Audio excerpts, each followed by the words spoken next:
Meeting to order at 6:30. Please rise if you're able. Join me in the pledge of allegiance. I pledge allegiance to the flag of the United States of America, to the republic for which it stands, one nation, under God, indivisible, with liberty and justice for all. Okay, this is the regular trustee meeting for July 15th. If you have not already, please sign in at the log at the back of the room. There's also copies of the agenda there. A quick point on the agenda, we do have a couple of hearings for zoning scheduled at 6:35 and at 6:40.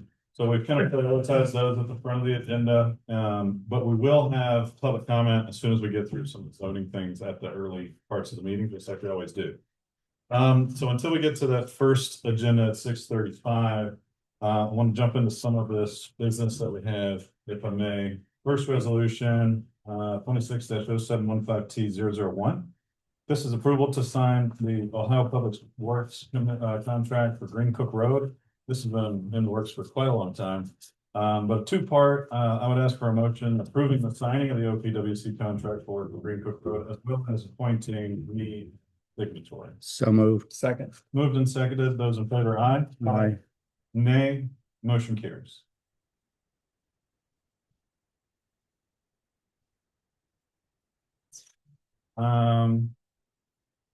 And that was relatively fast. Chief, do you want to not through a cut? Well, I'll just jump back in line with where we've got some things. So, I want to comment a little bit on the consent agenda when we get to it, but Lisa, would you like to run through the warrants and vouchers? Sure, approve the presented bills and I certified the amounts were available in the accounts to pay said bills in the payment listing report. Starting with warrant number 14416 through warrant number 14436, voucher number 121-2026 through voucher 127 through 2026. Total amount $91,559.07. Do I have a motion? So moved. Second. Moved and seconded. Those in favor, aye. Aye. Opposed? Motion carries. I'm working backwards a little bit here. Resolution 26-0715T004. The board's in receipt of zoning application HTZC 26-04 for Glockner, I believe I pronounced that correctly. I would make a motion that we receive the application. The DCRPC met on this application on June 25th of 2026. The commission recommendation to the trustees on July 6th, 2026.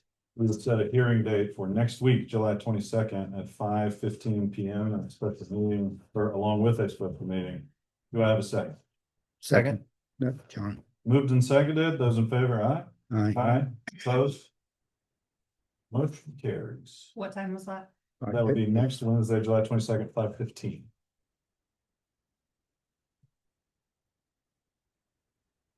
Moving right along. Gentlemen, we have 45 seconds until the scheduled time. Any concerns? And I noticed that it says on the agenda 7:30. Yeah. Didn't we originally schedule this for 6:35? Mhm. That's what the posting had, correct? I got you. I have 3 different groups that I work with and all 3 different times to the meeting. Yeah, so Super fun. I believe it is. Don't need 7:30. No, So it's seven. 7:35, right? 7. Yep. 6:30. Well, I think we'll jump right into those. Move into the first zoning hearing, unless there's any concern with doing so. First hearing we have here, resolution 26-0715T002. Approval of zoning application HTZ 2602, revisions to Article 24. The motion here, DCRPC met on this application June 25th. Commission recommendation to the trustees on June 1st, 2026. Trustees received the packet on June 17th, 2026. Hearing was advertised on May 12th, 2026, on the website, calendar, Facebook page, community sign, and the back door for the legal amount of time. Any conversation on this from the board? Any public comment or from the zoning group? Is there a motion? I'll move. Second. Moved and seconded, roll call please, Ashley. Holiday, Aye. Trainer, Aye. Singer. Aye. Aye. Okay, motion carries.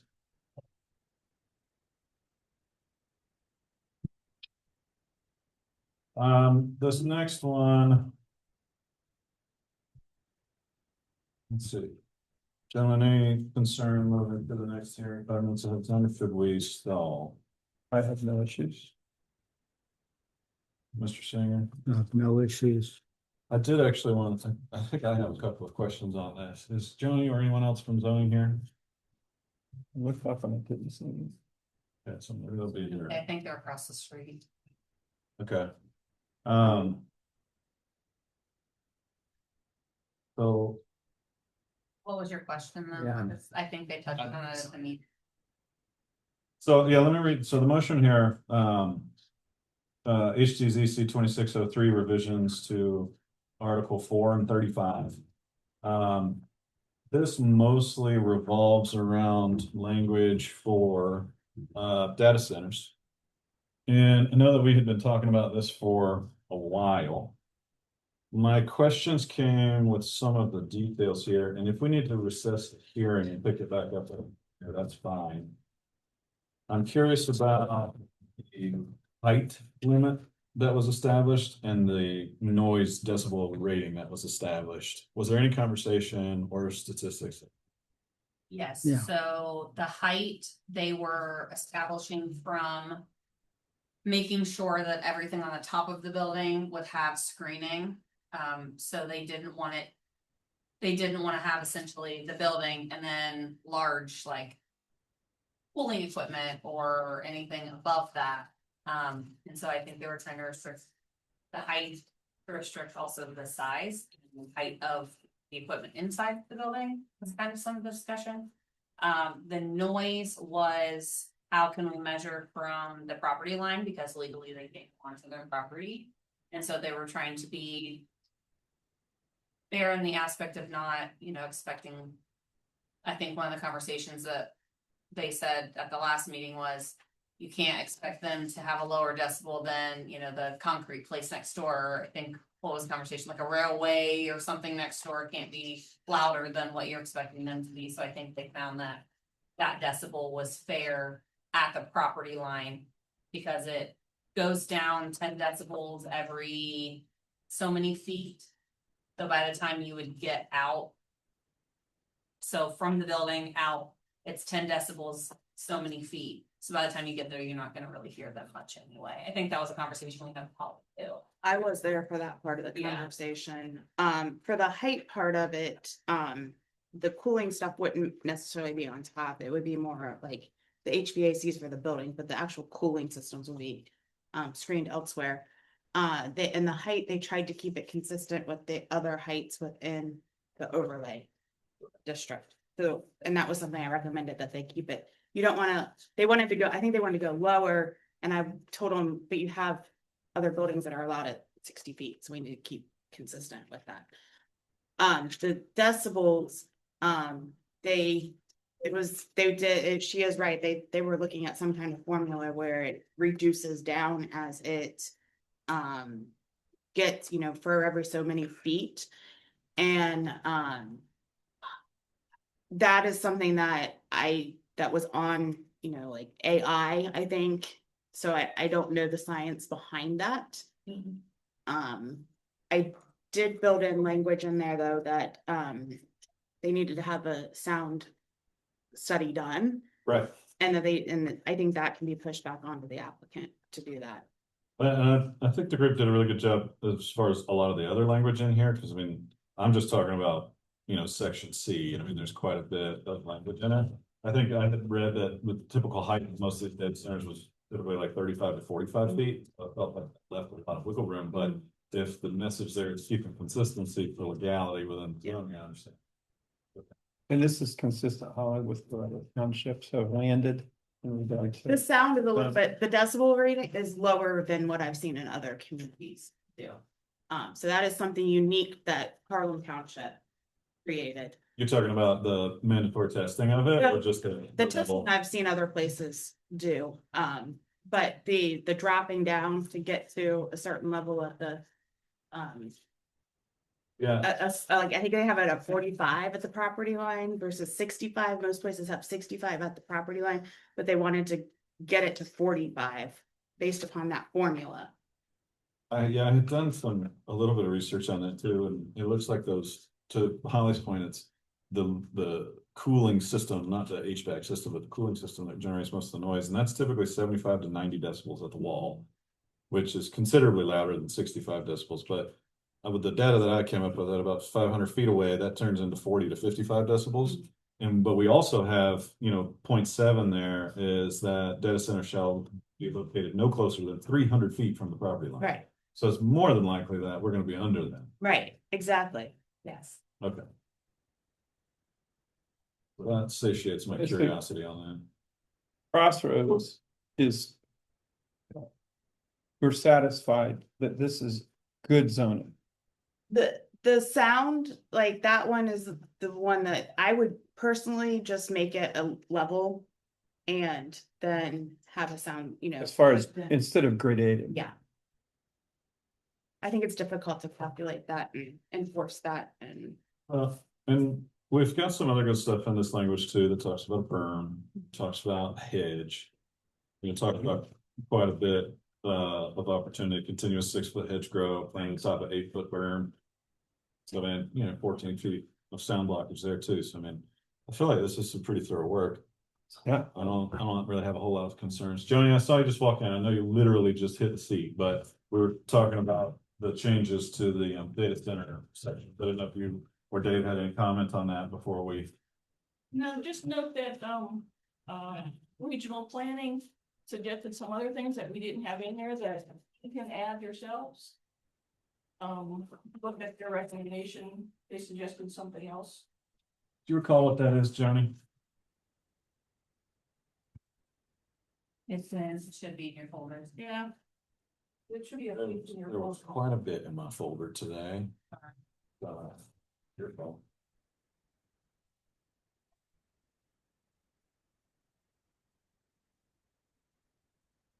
Maybe it was highlighted in pink.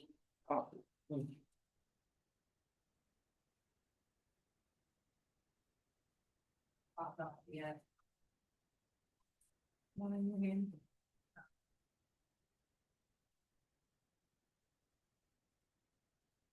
Oh.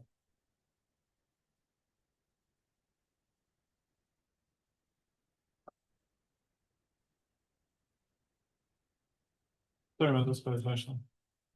Yes. Yeah. I'm not seeing. Have recommendations, they added, they just did adding a sentence.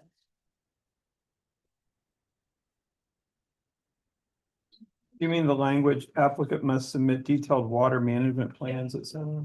That's something that other places have been adding. According to. I would be very, I would be very comfortable with it. And so just for public use, applicants must submit detailed water management plans, energy capacity reports, and noise mitigation plans. Holly, anything?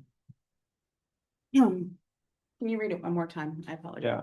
You wanna read? Applicants must submit detailed water management plans, energy capacity reports, and noise mitigation plans. The noise mitigation plan would, I think, would go along with the sound study, with that. I'm fine if you want to add in the other two as well. I don't. Because we also had a point in the zoning, all data centers must connect to the central water and sewer services. But I guess that's not considered a detailed water management plan. Water management is stormwater management. Pete, any feelings? You're good. I'm fine with adding that stuff.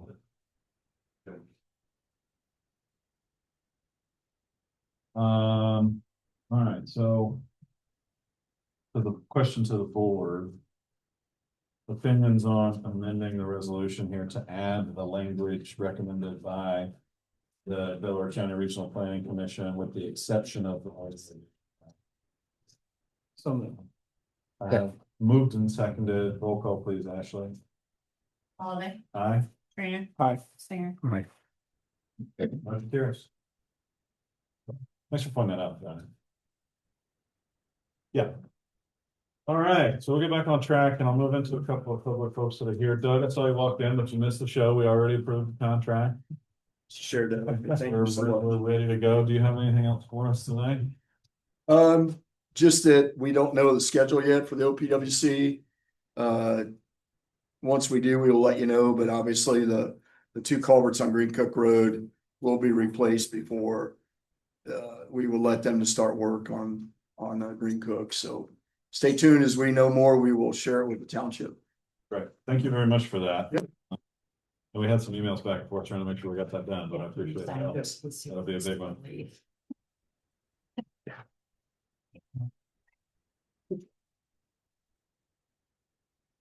Dan, would you like to talk to us about Mr. Richard Willoughby Thompson?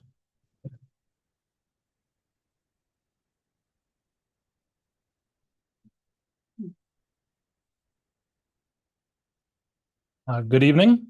I'm honored to present Harlem Township's Revolutionary War Veteran of the Month, Richard Willoughby Thompson, 1742 to 1837, Fife Major, 5th Virginia Regiment, Drum Major, 3rd and 4th Virginia Regiment, and of interesting note, also a veteran of the War of 1812 at the age of 70. So I didn't that's commitment when you're fighting a war and training people at the age of 70. I'm not quite there yet. Wife Rebecca Lee Thompson, 1762, 1852. Richard Willoughby Thompson's service in the Revolutionary War was defined by his critical role as a field musician functioning as a tactical communication system for commanding officers. Born in Dublin, Ireland, Thompson initially served as a British regular, but switched allegiances after being captured by the Americans while foraging for blackberries. Eventually joining the Continental Army, he was appointed Fife Major of the 5th Regiment of the Virginia Regiment in 1776 and later promoted to Drum Major of the 3rd and 4th Virginia Regiments in 1779. In these senior non-commissioned officer positions, he was responsible for training the regiment's fife and drum corps, ensuring they could accurately convey orders such as the march and the retreat through the chaos of battle, remaining with the Army under General George Washington in the war's end. So he served with General Washington. Following the war, the Thompsons migrated to the Ohio frontier, settling in Harlem Township, Delaware County by 1804. While specific descriptions of their personal residence are not preserved in historical records, they established their home within the rugged, heavily timbered of United States Military District, a region granted to veterans in exchange for their service. Thompson's most significant contribution to the township and state came during the War of 1812, when at the age of 70, he was appointed master musician of the Ohio Militia by Governor Return J. Meigs. He drilled young musicians at General William Henry Harrison's camp near Upper Sandusky, providing discipline and morale to the raw militia with an energy that eyewitnesses describe as remarkable for a man of his age. Richard lived in Harlem Township until he was tragically murdered at the age of 95, in 1837. He's buried in Francher Cemetery next to his wife, an Ohio historical marker that details his extraordinary life. So, Thank you. just one other update for the board. As you may remember, late last year, maybe in January, we worked with the Veteran Services to order stones. So several of our veteran stones have degraded to the point where you cannot read them at all. 2 of those stones have come in and been installed. So Zimri Hills was one, and the other is slipping my mind, but they are installed. So we are making progress on getting the cemeteries back and restoring honor to those that maybe have been neglected over some time. So that's my update. Dan, how do we know that he was captured while foraging for blackberries? This is the firsthand report that I received that it was blackberries, not blueberries or anything. But I tried to add some color and see whether I draw out some questions. So thank you for falling into the question trap. Somebody's posted it on Facebook. Yeah, it was Facebook, the Facebook move. Another interesting. his murder. Yes. What? Yes, son, he was mentally ill. Murdered for his Blackbird. But 95 back in the 18th. Yeah, back then, wow. Life. So by way of comparison, the Secretary of War today said that soldiers ages 30 and above would be tested for testosterone. I imagine that Mr. Thompson might have laughed in his face. That's good. Good. Adam, Yes, sir. picking up off of your inquiry, Yes. I think Dan is proving over and over again here that research and history are combined and never ending. Yeah. Before Vicky Tish started the work on ferreting out all the information she could on Thompson, there were other people who were working at getting this information together for decades before that. And here we are after all of that, and it's all on the wall here. You can all read it. There's just several thousand words on it there. We're finding out more information by just being observant, looking for things, not to try to disprove or anything else like that, just to learn more. Yeah. It's really wonderful, and I want to thank Dan. Agreed. It's been great, for sure. Holly, I know we have a few things to probably include you on tonight, but would you like to give us a quick update on the RFP? Yeah, so.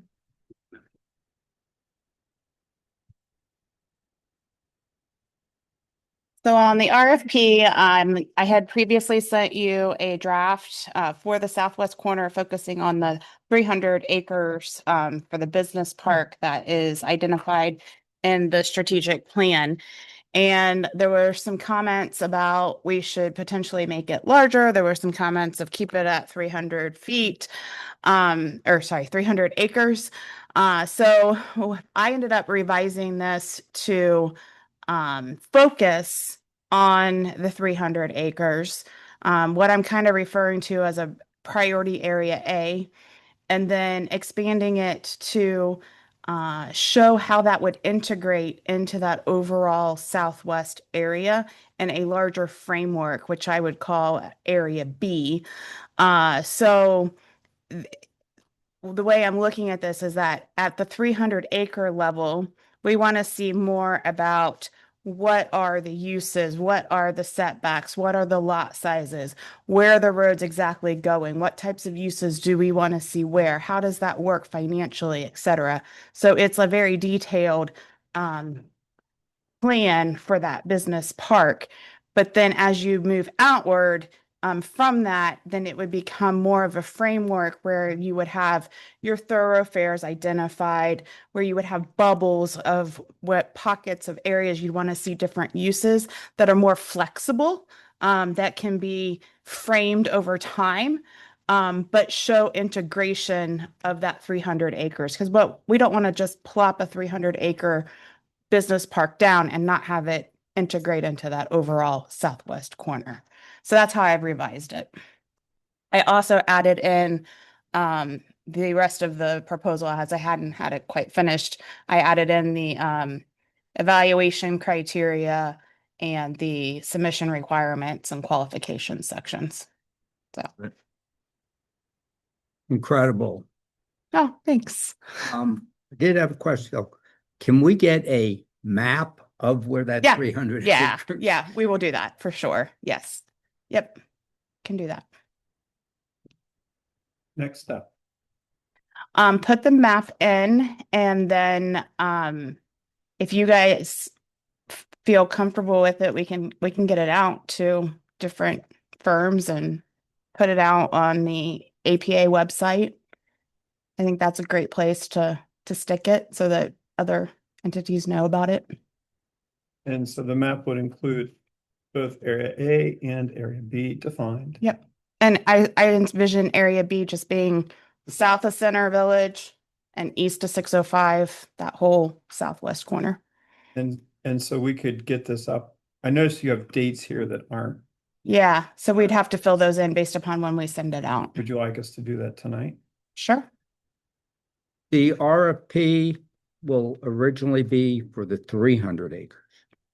So it would be for the 300 acres for the detailed area.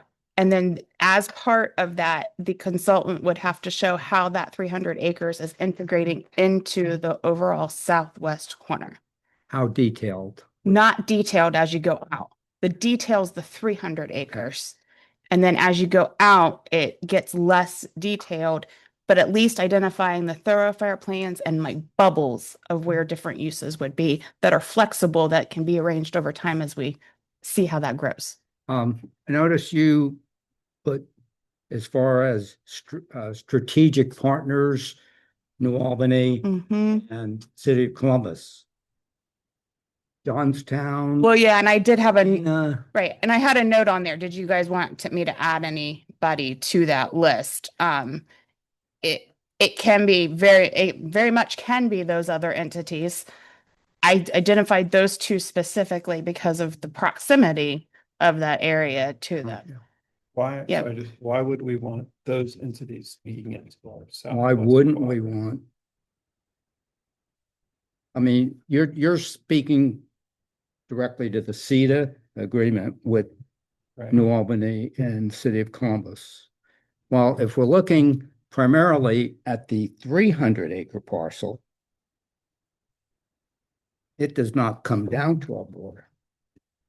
Why would we be talking to New Albany about interior land within our township that doesn't even border, or the City of Columbus that doesn't even border on Harlem Township? I do think Columbus plays a role in it just because of the extension of the sewers. I mean, I know that it turns to Delaware County at the county line, but, and again, these are interviews, these are stakeholder interviews. So they're like 30-minute one-on-ones between the consultant and the It's going to be, yeah. in my opinion, very extensive for the people. I mean, having read that RFP, Right. again, it asks how many restrooms there are going to be. I mean, I'm only joking there, but I mean, it's extremely comprehensive. Mhm.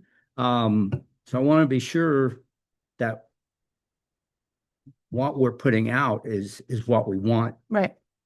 back. Yeah. I'm gonna say it again. I don't see the value of these municipalities that are to our north or to our east, speaking into our southwest quadrant. I would not expect the city of Galena or the village of Galena to talk to Harlem Township about what they want to do on their town square, nor Johnstown. or We're not Monroe talking to town Township. square, but where is NACO?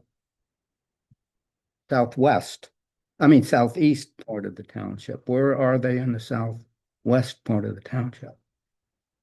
Now you're talking about NACO? Oh, I'm sorry, New Albany. Yes, recall that New Albany and Harlem Township and Columbus are entering into a seated agreement that will include a jet that covers this entire area. And that New Albany's strategic priority is a well-planned community to their north. So they have both an economic and a strategic investment in that area. Whereas Galena or Johnstown really don't. And I think that adds voices or opinions to this planning process that really won't be valued. Well, Galena, we're working on a CETA, which is in a very similar manner. Yes. And so I don't see why their input for that area wouldn't transcend. I'm all for, New Albany hasn't asked to speak into the Northwest Quadrant CETA. Columbus is back off because Galena didn't want them. And that seems natural. It's the Northwest Quadrant. Oh, again, this is an RFP. Yeah. So let's see. And I can change it. I can just take out City of Columbus and City of New Albany and just put and adjacent communities as determined. And then we can continue the conversation as we go through the process. So my only comment on that, Holly, is that I would want whoever we hire to do this has a clear understanding of who we would like at that table. Right.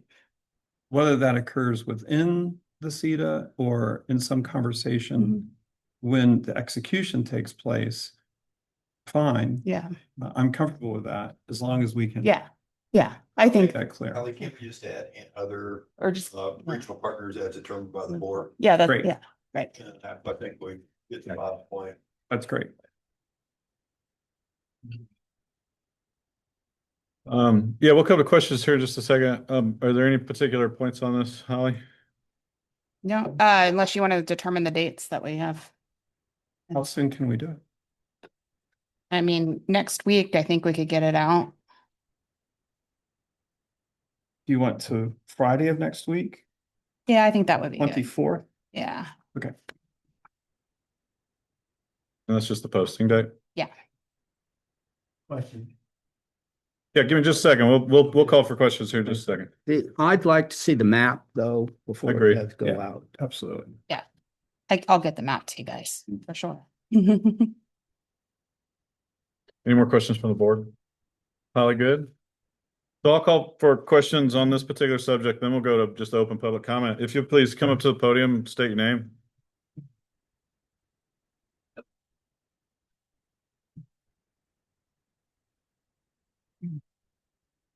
Bruce Harris, 9773 Coben Drive. Just a quick question. Is the document available for public review? And if not, I understand. I assume it will be after this meeting, once it is a finalized document. Appreciate it. Sure. Thank you. Yes, sir. Come on up.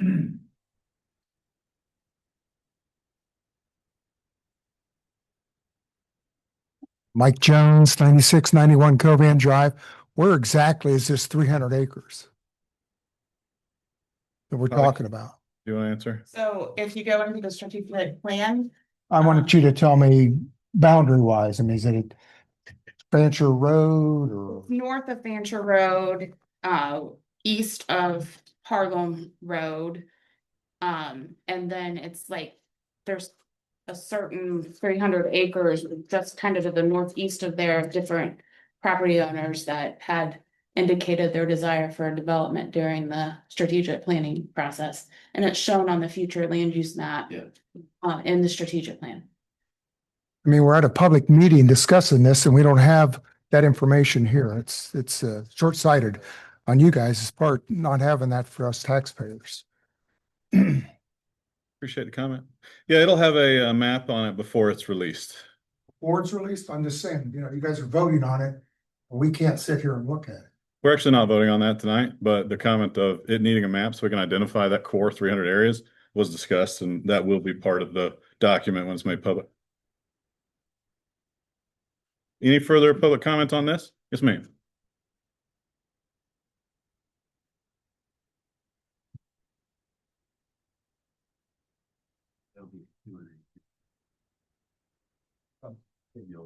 You can sit like, oh, no, right? Tony Manson, 13269 Beebleheimer Road. I'm just curious how you get this without going through zoning, because this area is not zoned for commercial. So are you going to have to go through zoning first and get it rezoned, or what? So this is a planning document, so the trustees are entering into looking for an entity to help them plan for that area.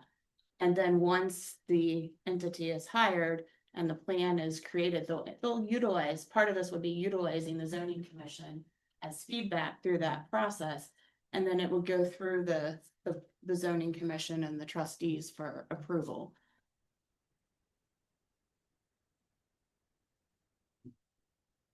Okay, it seems like you should have involved the zoning commission a little earlier in creating this RFP so that we would know what's coming at us. Thanks, Tony. Bob? Holly, in situations like this, has there been given thought to the property owners, that 300 acre contributing to a plan or not. I don't know whether that's, Yeah. I haven't come across any. okay, Yeah. just, Aware of any. okay. They're certainly part of the stakeholders. in the- They are, yes, and Actually, I've not seen any of them ever contribute. Because I know. it's there has to be a clear delineation of. understood, understood. Yeah, I think you'd want to avoid any potential perceived conflict of interest. Yeah. Yeah. Any further public comment on this or any other topic? Okay. We will move on to the next item of the agenda. That's our consent agenda this evening. Resolution 260715T005. That's approval of our July 15th, 2026 consent agenda. That consists of July financials, approval of various department reports, and then approval of June 17th regular meeting minutes and June 23rd special meeting minutes. Is there any item within the consent agenda that anyone on the board would like to pull out for discussion? I'll only comment that the consent agenda mentions that the public or that the office is receiving inquiries concerning the sewer timeline and allowable density for large parcels of land in the township. And development seems to be in a holding pattern pending the sewer. And so while there is no sewer update in our extended agenda, I think that we should just make a note of that as we walk through this, that we Sure. do provide some information. Yeah, that's a good call out. Similar to that, I'll mention on your behalf, Jason, I noticed in a report, but also in the Parks Commission meeting this week, conversation about independent engineering firm coming to look at the water issue specifically in the park and around the playground. And I know there was a lot of interest in the activity that would be surrounding that at the last month's meeting. So I wanted to commend you for grabbing that ball and running with it. I'm interested to see what comes out of that. So glad we're getting some traction. And he'll have an opportunity. Yeah. So if there's no other conversation on the consent agenda, I would accept a motion to approve. So moved. Second. Moved and seconded. Those in favor, aye. Aye. Opposed? Motion carries. Okay, Chief? Thank you, trustees. Resolution 260715-007. Accept the resignation of firefighter Connor Klein. He has accepted a full-time position with another fire department. And as per my policy, until you're off probation, your full-time job is where you need to be. So you'll get hurt here and mess that up. So I'd like it to, So moved. thank you, sir. Second. Moved and seconded. Those in favor, aye. Aye. Aye. Opposed? Carries. 260715-008, accept the rehire of firefighter EMT Jaden Spencer. He was one of our part-timers who left. He has to a full-time job. He has successfully completed his probation there, and he would like to come back. And we actually have an opening, so we would like to do that. However, in the motion, there needs to be a little work done to it. It's accept the rehire, not resignation of, and $18.50 per hour would be the rate. So this is someone that was in a similar situation as Connor. Correct. And he went to Berlin Township. He got through his probation there, and he was a good employee here. And he said, "Hey, Chief, do you have an opening? I'd like to come back part-time." And so we would more than happily welcome him back. I would accept a motion to approve resolution 008 with the amendments of a rehire at $18.50 an hour effective 7/16. So moved. Second. Moved and seconded. Those in favor, aye. Aye. Opposed? Motion carries. Steve, how many hours would you expect he would? Most of the permanent part-timers work the same amount of hours as the regulars. Yeah, and the part-timers pick up, they might get a couple shifts a month. So, yes. Yep. Yeah. Thank you. Thank you. Thank you, Chief. Okay, so we'll move on to trustee business here. I've got a couple of things that on the list that I want to run through, some minor, some a little bit more significant. Taking them out of order based on the agenda. Gentlemen, I have a schedule conflict with our as posted September regular meeting, which is scheduled for September 16th. If there's no objection, I'd love to move that to September 9th at the usual time of 6:30 PM. No problem.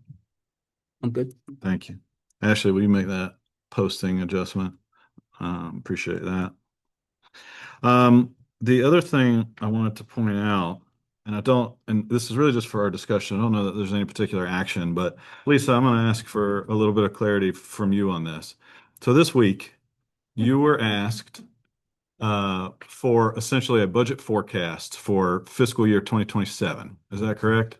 It was more than that. I gotta do the street lighting, I gotta do the revenue, estimated revenue for next year, estimated street lighting.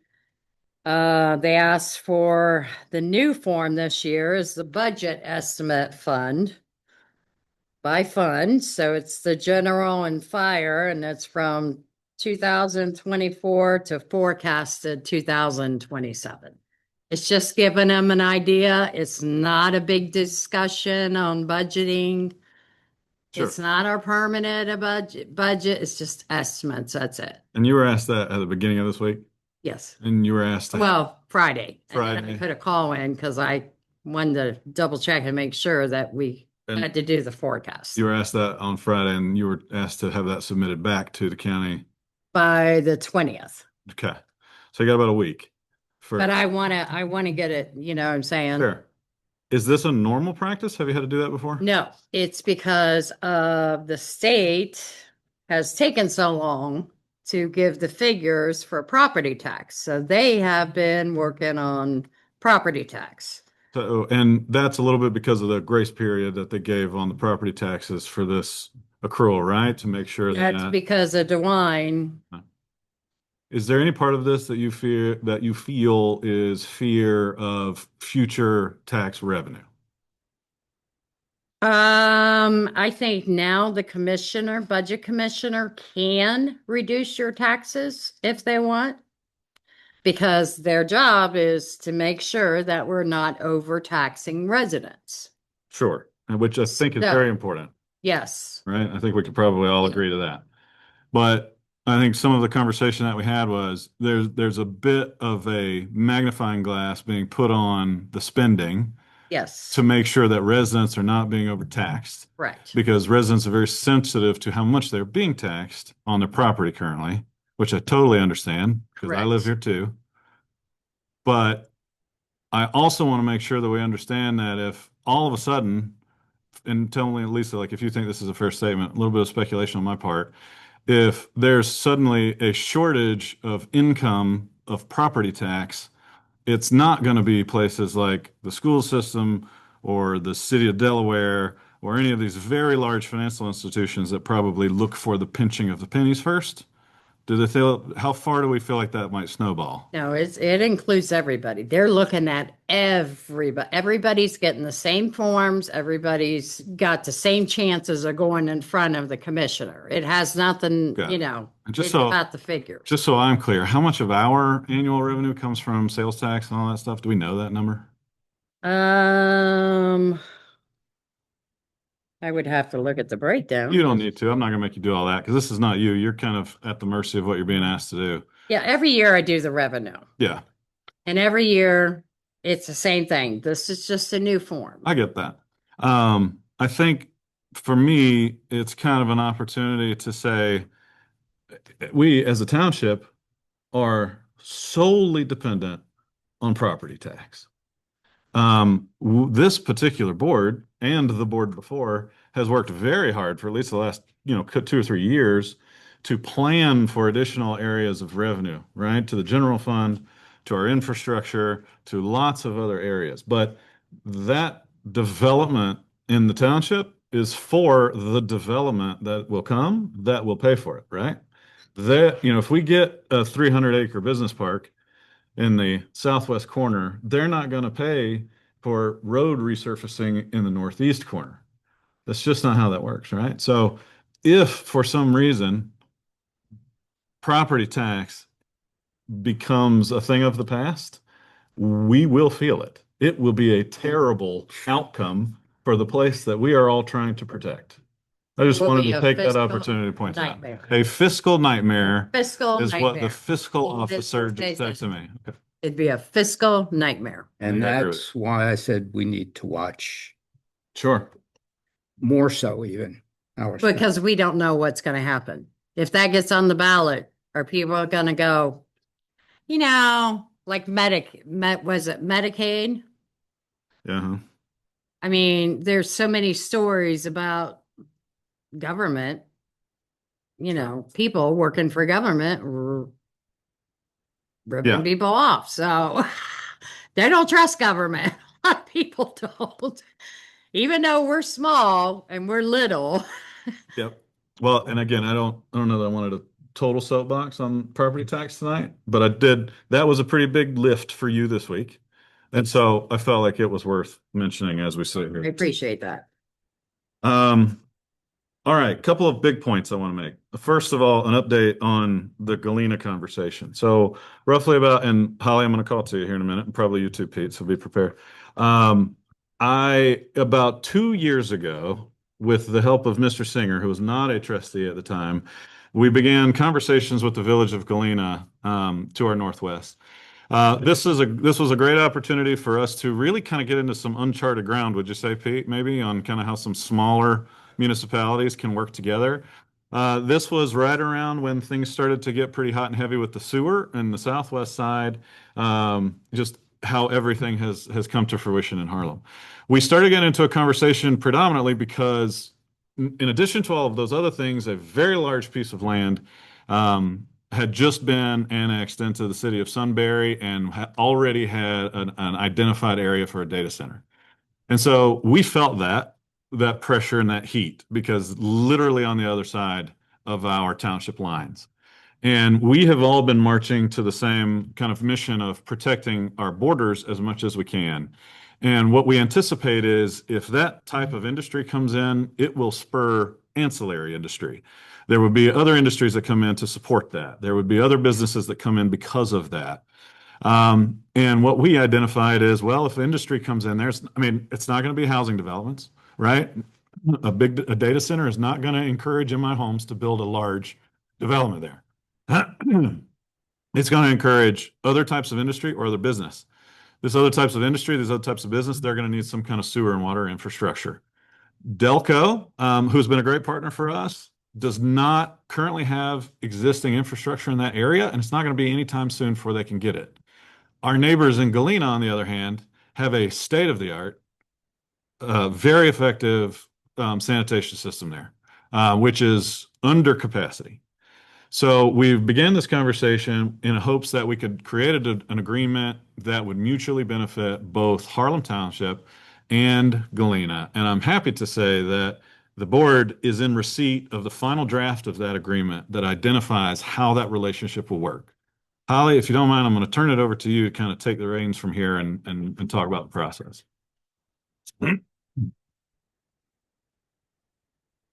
Cross, yeah. Okay, you send it again. Yeah. I don't, it says your name, so I denied. Sorry. I don't know who you are. It won't let me send it again. It says sharing is not turned on, the host is not. Probably because of. Despite our best efforts, we can't get the IT figured out.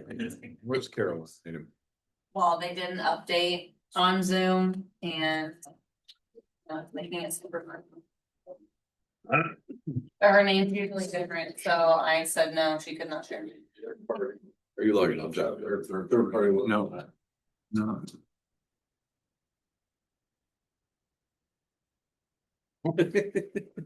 Yeah.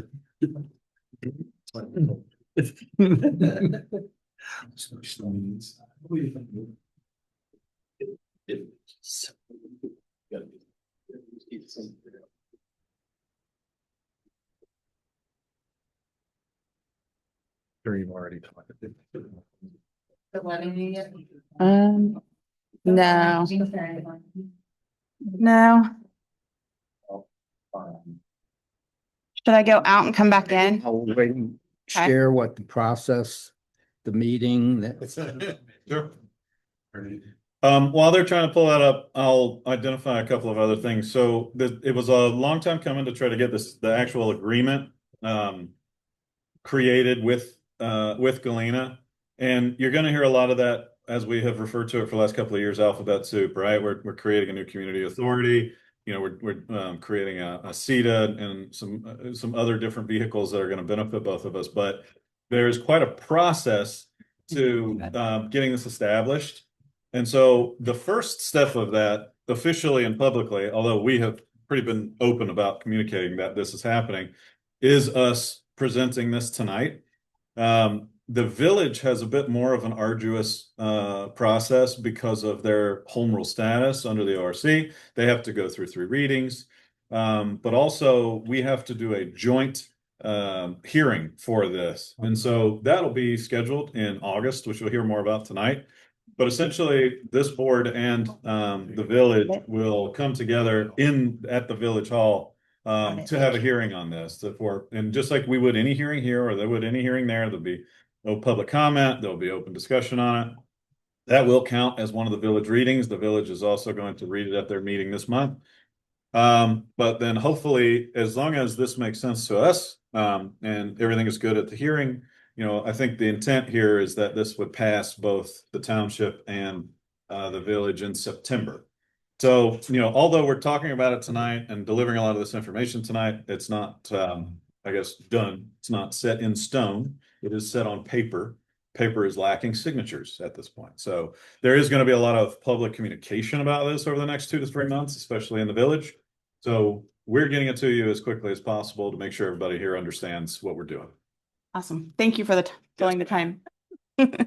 So, first of all, this is my first time using the new Harlem Township logo and PowerPoint presentation. So, kudos to the township on what you have put together here for this template. So, using the template, I've updated it to introduce the draft Cooperative Economic Development Agreement, otherwise known as the CETA, that we just briefly was introduced by Adam. Want to make sure that Pete is also recognized here. He has done a lot of the legal writing of the agreement, but we have, you know, all been sitting around the table working through these terms and conditions and feel that we have a good draft to present to you tonight. So what is a CETA? Just, I think we kind of talked about that, but we'll just talk about it one more time here. It is a legally binding document between a municipality, in this case would be Galena, and the township, in this case would be Harlem, to ensure they're working together on proposed development activities within a certain geographical area, which we'll be taking a look at here in a second. And this helps us to address matters such as annexation and boundaries issues, making sure that there's a no annexation policy or requirement in the CETA was one of our top priorities in negotiating this agreement. It also addresses infrastructure improvements. It talks about roads, utilities, sewer, and water, mostly sewer, because that's what the township needs from Galena. But it does touch base on all of these in some manner. And then sharing of revenues. We also just heard about how important that is, that we need to identify additional revenue sources for the township because the township really needs to reduce its reliance on property tax and identify these different ways to pay for services as it moves forward. So as we look at where this CETA would apply, it would be up in that northwest corner. And it's the area identified in this pinkish red color on your screen. It's bounded by Trenton Road to the north, which is the township boundary line, the township boundary line on the west side. And then on the south side, it's really the back property lines of all of the properties that front on Trenton Road. And then 605 is the eastern boundary line. This would also serve as the area where sewer would be provided by Galena.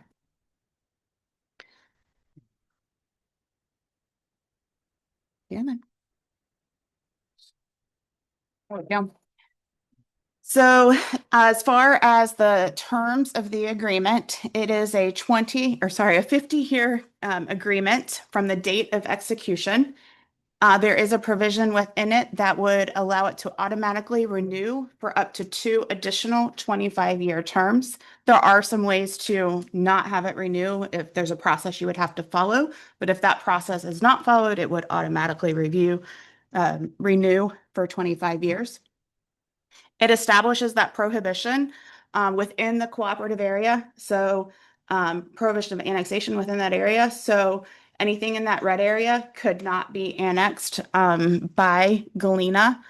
And then hopefully this will also prohibit other communities from annexing in that area as well, because there would be an agreement in place with revenue sharing on it already.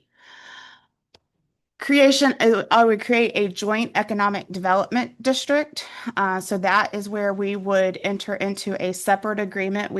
I say we, it'd be Harlem Township, with Galena, to generate revenue off of the income tax generated within that CETA, the cooperative area. That revenue would be split 50-50 between the township and the village. Holly, Yeah, income tax would only apply to.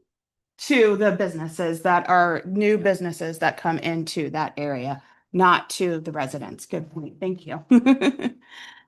So, as far as incentives, the township can authorize this area to be a community reinvestment area or an enterprise zone with written consent from the village. So those are tax abatement incentives that if you would go down that home rule avenue, that you would be able to offer to this area. And so it does allow you to continue to do that. You would just have to have the consent of the village. It does require a tax increment finance district to be established for all new developments, and that TIF would be split 50-50 as well. Why it's so slow in switching on here, so.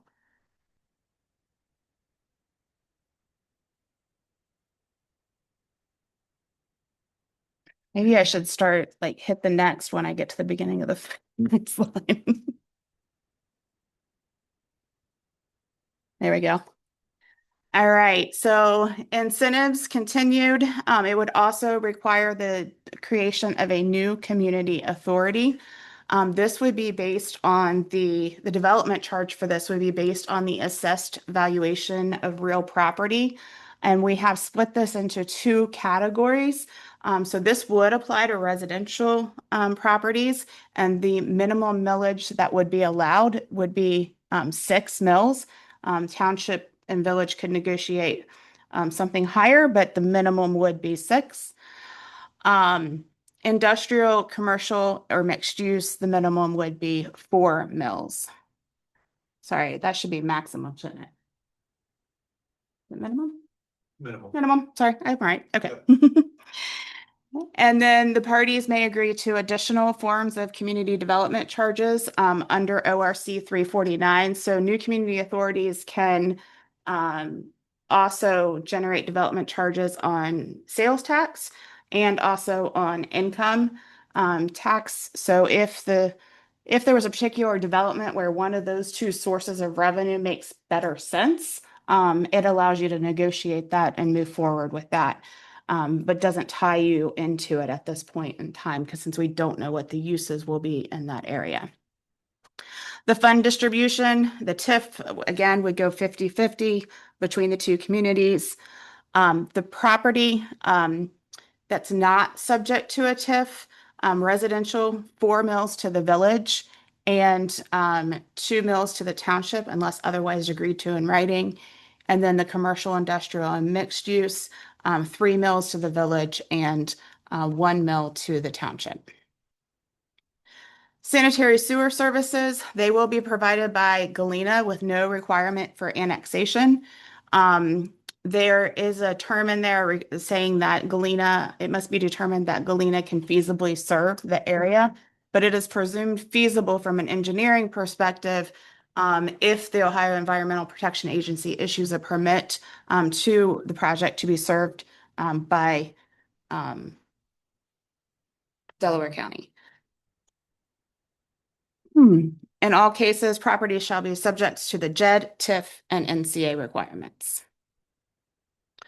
Other services, law enforcement, fire, and EMS will continue to be serviced by existing providers. So the sheriff's office and the township fire department will be servicing those entities or those services. The street maintenance will continue to be as it is today. So the county roads, township roads, ODOT, state routes. The village and township can enter into one or more mutually acceptable maintenance agreements if they decide to down the road. If it makes more sense for the village to maintain an area of this, they can negotiate that later down the road. But for now, it will remain the respective roadway entities.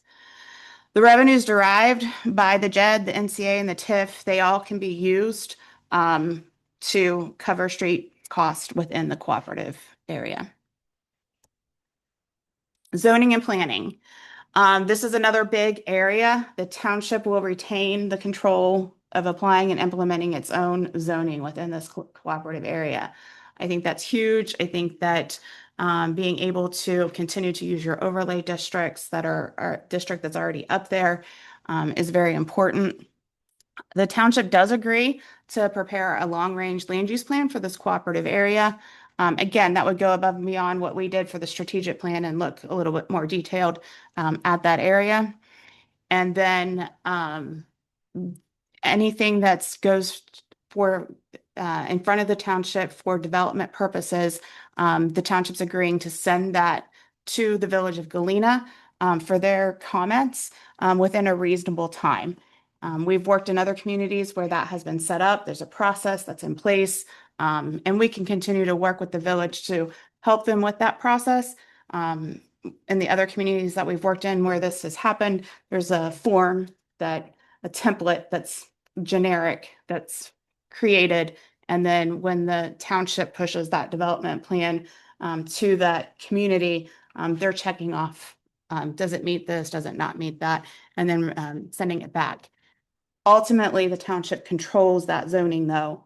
So you're just taking their comments into consideration, but you're not required to follow any of their recommendations.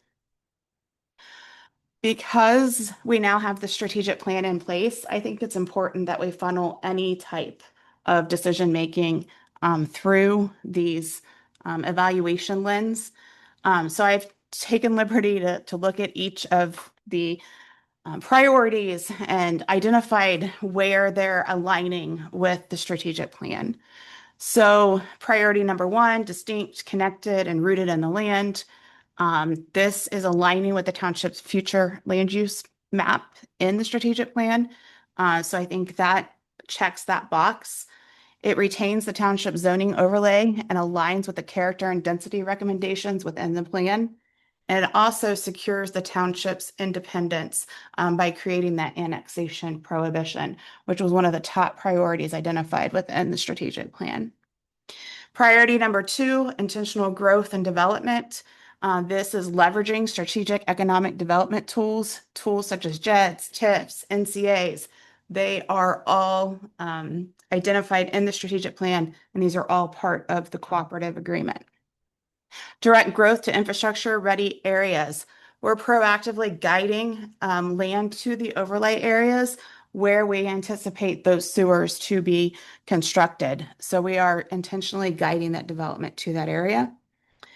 Expanding housing diversity. This incentivizes the use of the overlay by making sure that we have development in that area subject to the township zoning. And that township overlay district includes a variety of housing options in addition to some commercial type uses in a mixed use setting. And then consider the creation of a CRA is another recommendation under this section of the strategic plan. And this cooperative agreement does allow for that CRA to be established. Again, that would be something that's negotiated down the road if that were to become, but it doesn't prohibit it. So I think it aligns with the plan. So priority number 3, maintaining healthy internal and external relationships. We've established a development partner for this Northwest area. That is a priority of this plan. And we've identified Galena as that partner. It fosters regional collaboration by establishing that cooperation with the village. And then coordinating infrastructure planning and communication. We've identified who's providing services where and making sure that we're not overlapping or creating gaps in services. Community identity and pride. The recommendations in this section all revolve around scale, setback, architecture, color, connectivity, walkability, open space, green space. All of that stuff is outlined within your township zoning overlay district for this area. And this agreement retains that for the township to implement and move forward. And then last but not least, safety and well-being. The recommendations in here are to expand public safety services with community growth. I think it's important to say that this is a revenue generating agreement so that it helps you implement this goal over time as development, or this recommendation as development happens. Support high quality road and maintenance operations. This identifies potential future partnerships and it identifies funding sources for those road maintenance services. And it also helps to develop a transportation network. So with that, I think Adam briefly talked about next steps, but there will be we anticipate a public hearing on Monday, August 24th at 6 p.m. at the Village Hall. We decided that was probably the best location to hold it because it is a little bit larger than this room here. And for there being a joint hearing, they'll be open to both village and township residents. And then we anticipate the village and the township voting sometime in September.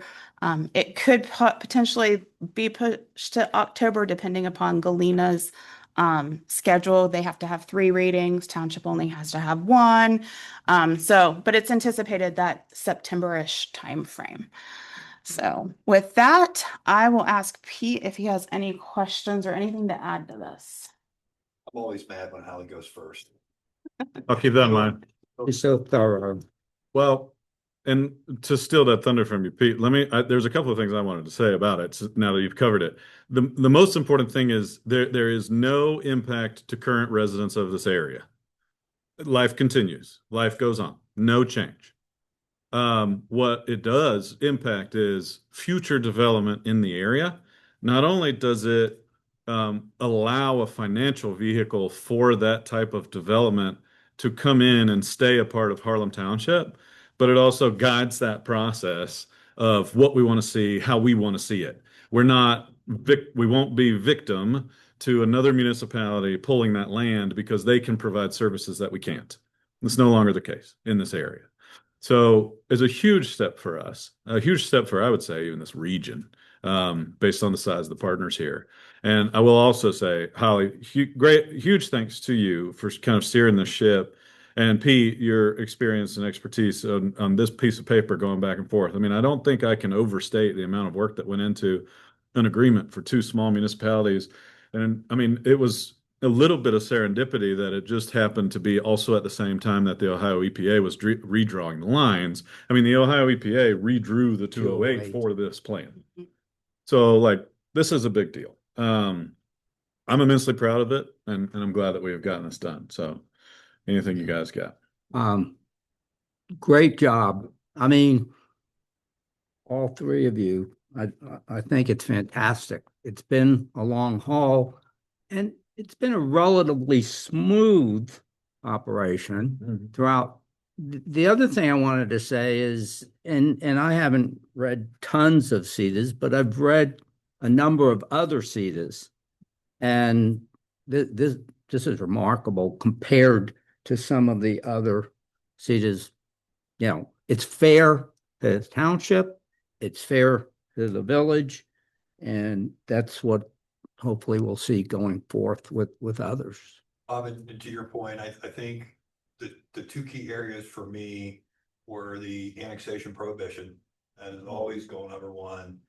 But number 2, I think we did a good job of preserving our ability to implement our vision through zoning.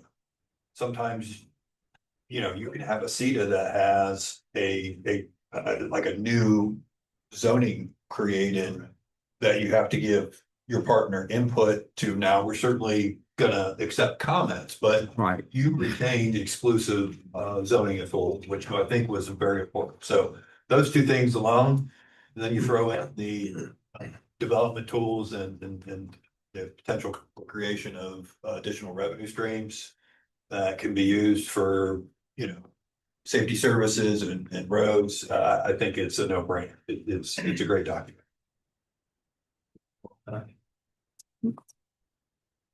Any comment on this from the public? Yes, sir, Steve. Do you anticipate any bumps in the road? I mean, is there some, you know, a group in Galena that will see this and say, well, I don't like that? Or Always somebody doesn't like it. I was gonna say undoubtedly, but I mean, is there? But any it's fair to significant them. resistance? I mean, if anybody looking at it objectively will see that Galena has a lot to gain. The big thing, their sewer facility now is underutilized. Their people are paying more money, you know, and that will reduce their costs. And they have expansion capability. And I think you'll see that messaging from the Yeah. village to their residents. Specifically to your question, Steve, I'm not personally aware of any resistance to this particular thing in Galena. I get the impression that the majority of the council is in favor of it because there really is no downside to them. They don't have to extend, you know, any services beyond their village line other than sewer, which is already underutilized. And they're going to get general fund and sewer monies for it, right? So, you know, but with that being said, I am looking forward to the joint hearing to get to hear feedback from the village because I obviously have not heard any of that. So when it says, village and township vote, you should clarify who is voting. They both vote. No. The residents? Trustees. No, the trustees. Trustees and village Yeah, council. Right. Yep. I'm just saying, you ought to make it clear. Okay. In this document that it's governmental voting. Yep. Of the village and the township, not a residential. Okay. In the That's fair. CETA, it's in the CETA. Yeah, I mean that our internal language is what you're talking about. It should say specifically who's voting on it. Yeah, anything we're pushing out like this, I should Okay. say village council, township trustees. Yeah, Ohio Revised Code defines how these things are passed through law, but you're making a good point. The PR. Well, if somebody goes back and watches this Yeah. video, and they'll see that, they may wonder. who's voting. Good point. Good point. Valid. Yes, sir, Dan. Sorry first. Triggers and timing on sewer delivery. Does it outline at all what triggers sewer delivery, when it would be done, and what are the SLAs around that delivery time? It's all based upon development proposals, Each each one.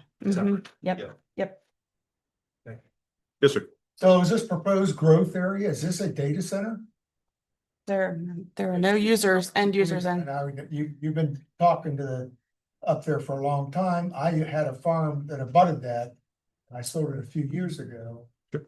But the neighbors up there are all saying it's gonna be a data center. So What's your take on that? I don't have a take, I have fact. So the land north of Vans Valley Road was annexed into the city of Sunbury, and there's already property been purchased and earmarked for a data center. So they're gonna facilitate a data center. That's not what I said. No, coming out of Galena. But That's not what I said. Sunbury So- Sunbury It's not gonna- is the Amazon data center. Which is one of the benefits of doing a CETA with Galena. And saying this is how we're gonna develop and actually coming up with the process and the mechanisms. To allow responsible growth to occur in the township. So developers will say, hey, look, township knows what they're doing. There's no need to annex to Sunbury. So in essence, our hope is it's gonna block not only annexation, it will block annexation in Galena by the terms of the CETA, but it'll have the practical effect of blocking Sunbury from annexing and giving us development that nobody wants. It would be fair to say that Galena doesn't want to service a data center. You only have 15 employees. Bruce. Could you talk a little bit about how the extension of sewer services would then be funded. Yep. So, and I can defer to either Pete or Holly to give you more of a technical explanation on that, but this falls within the financial agreements that are part of this, right? So like the tax increment or. Like he asked. Sure. So yeah, Bruce's question was with the sewer extensions, how does that get paid for? And so the whole point of this agreement with the financial vehicles that are a part of it is that new development would pay for that. So if a developer has interest in a property, they talk to the property owner sells the property to them, the new owner has a development that falls in line with our zoning, they go through all of the zoning processes that Harlem Township has established, it's approved, and then they want sewer with Galena. Part of that agreement would be them constructing a way to finance that infrastructure addition. Pete? So it's gonna be a development by development basis. Right. And essentially, there's going to need to be a development agreement Right. between the township, the developer, and Galena, Correct, based upon the CETA terms. correct. And then that'll help pay for the infrastructure, the sewer to get there. So when you see the splits, maybe other than the JED, Yeah. when you see the splits on the TIP and the NCA, those are the things that the developer, the township and Galena really Okay, look at to see, okay, how much do we need of that revenue to go to pay for the extension and utilities? And then really the splits are whatever's left. From that money flows basically equal to each party, the left. okay. And So. But that's how it's gonna happen. Gotcha. So each entity invests. Yes, Okay. yep, And the tax increment financing graduates that capital over time. yeah, it allows to help fund that infrastructure improvement, that Got it. public infrastructure improvement. And to that point, Bruce, a TIF is specifically for infrastructure improvement.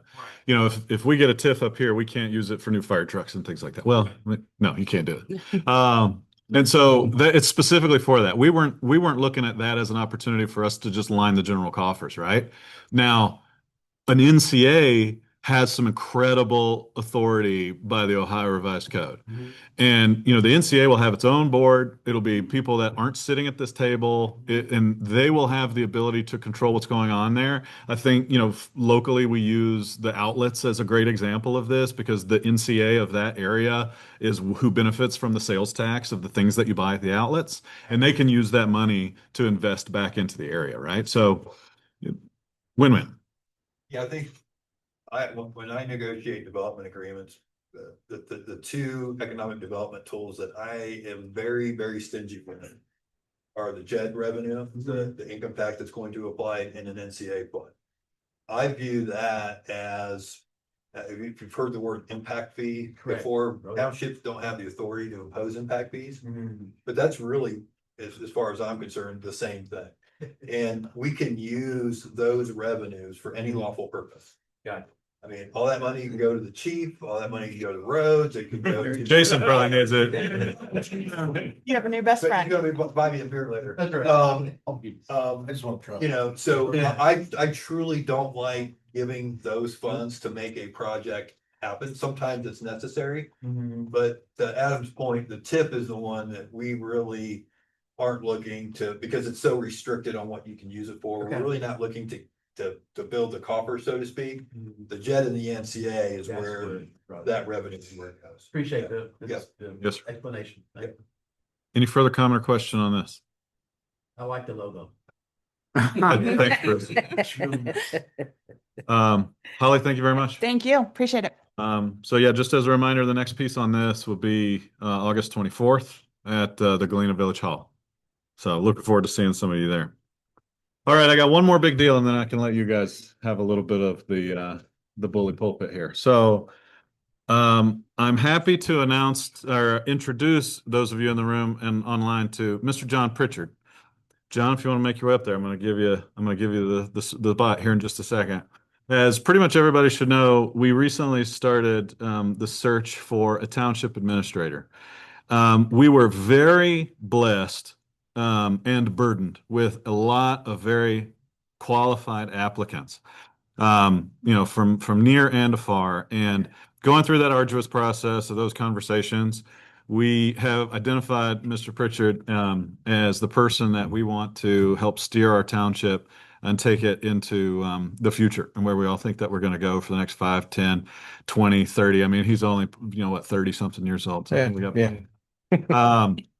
But I wanted, we'll have resolution on this, to this effect here in just a minute, but I did want to have John, ask John to come tonight and take a few minutes to just introduce himself to those in the room. And then we'll go from there. So John, All right. Cheers. My name is John Pritchard. I grew up in Canal Winchester, which is southeast Franklin County. Went from there, graduated in 1988, went to Ohio State University. I got my undergraduate degree in agronomy, agriculture, agronomy. Then at the same time, I was in the Ohio National Guard, so I was an infantryman in the Ohio Guard for a while.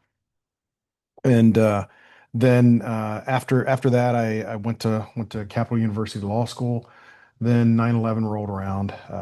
I was waiting for my bar results, and the planes hit the buildings on 9/11. And so at that moment, I decided to go on active duty. So I applied for a commission, went on active duty. So I spent 8 years, almost 8 years, as an Army JAG judge advocate. So those are the folks that are essentially the lawyers for the military. Did that, finished up, got out, came back home to Ohio, worked at Wright-Patterson Air Force Base for a while, and then moved to back home, and I worked at the Defense Logistics Agency, which is at DSCC in Whitehall. Now, prior to that, I had been a trustee for when I was 29. I was elected as a trustee in Madison Township in Franklin County, Ohio, and so I resigned that position, and then I went back on active duty. And then when I came home, I ran again. And so I've served a total of about 11 and a half years as a trustee. So I kind of know what township business is about. And so then my term ended this past year in 2025, or at the end of 2025. And when I saw this position open up, I started making some phone calls because I miss townships. I missed that interaction between the board and the residents. There's really no other form of government that you have that is this close to the folks that represent you. So the first thing I did was I called and I said, I called around to talk to some friends, and I said, hey, can you tell me about Harlem Township? And I said, if it's a mess, I don't want to go there. And so I talked to him, and because the thing is, you look at Harlem Township and you see Harlem Township is, to me, it looked like a target. You've got Westerville surrounding you. You've got, Sunbury, Galena. You've got Johnstown, New Albany. It's all around. And in Madison Township, we weren't blessed with, and honestly, I will tell you, it is a blessing if you're in a township, because it helps you control. We didn't have water and sewer. Okay. So the villages, and that then became cities, they ran the township. Okay. Essentially, if they wanted to annex something, they were taking it. They didn't ask us. And the people that were left behind, that were my constituents, were sometimes in a bad way when it came to drainage issues, when it came to just a number of issues, because we ultimately were the ones that were paying for the decisions of the cities, and we didn't have a say in it. So one of the things that I did, and I will tell you, this board has, and I'm excited about being here, because this board has done a tremendous amount of work. If you ask any of them, I was asking questions about, have you done this? Have you done this? And almost every question I asked, they have done it. And I was super impressed and super excited, because they have done so much work. Now, these guys, as a trustee, I don't know if you realize this, but trustees are, under the Ohio Revised Code, are, quote, paid for 200 hours worth of work per year, right? That's about 4 hours a week. I can tell you based on what I saw that these guys have done over however many years you've been here, and then Bob, before when you were trustee and now you're back in, they were working way more than 4 hours a week. Okay. And they've done a fantastic job setting this township up to maintain the character and values and traditions of a township. And that is my goal, to help them carry that out, because where Harlem Township is positioned is there's a great deal of work that's got to be done. That just like the CETA that we were just discussing, that CETA will protect this township. And a lot of the questions that you're asking, those are questions that have to get answered. And part of my job is to communicate that to the residents of the township with, through the board and based on their leadership. Because at the end of the day, you have to understand what the board is doing is trying to protect the township and protect this area that we have. And the only way we can do that is to work with the cities. The future of Harlem Township actually goes through, and just like Madison Township, in working with the cities, that's where, and the villages that surround you, you have to work with them. Otherwise, developers will come in and they will roll us. And that is what happened in my township. And I never want to see that happen here. And these folks have done a great job at that. So I'm super excited about the future. If you have any questions, please, obviously you've got the board, but I'm going to be here on a daily basis. Come and talk to me. Just, and I'll be coming out and I'll be talking to folks, getting familiar with folks.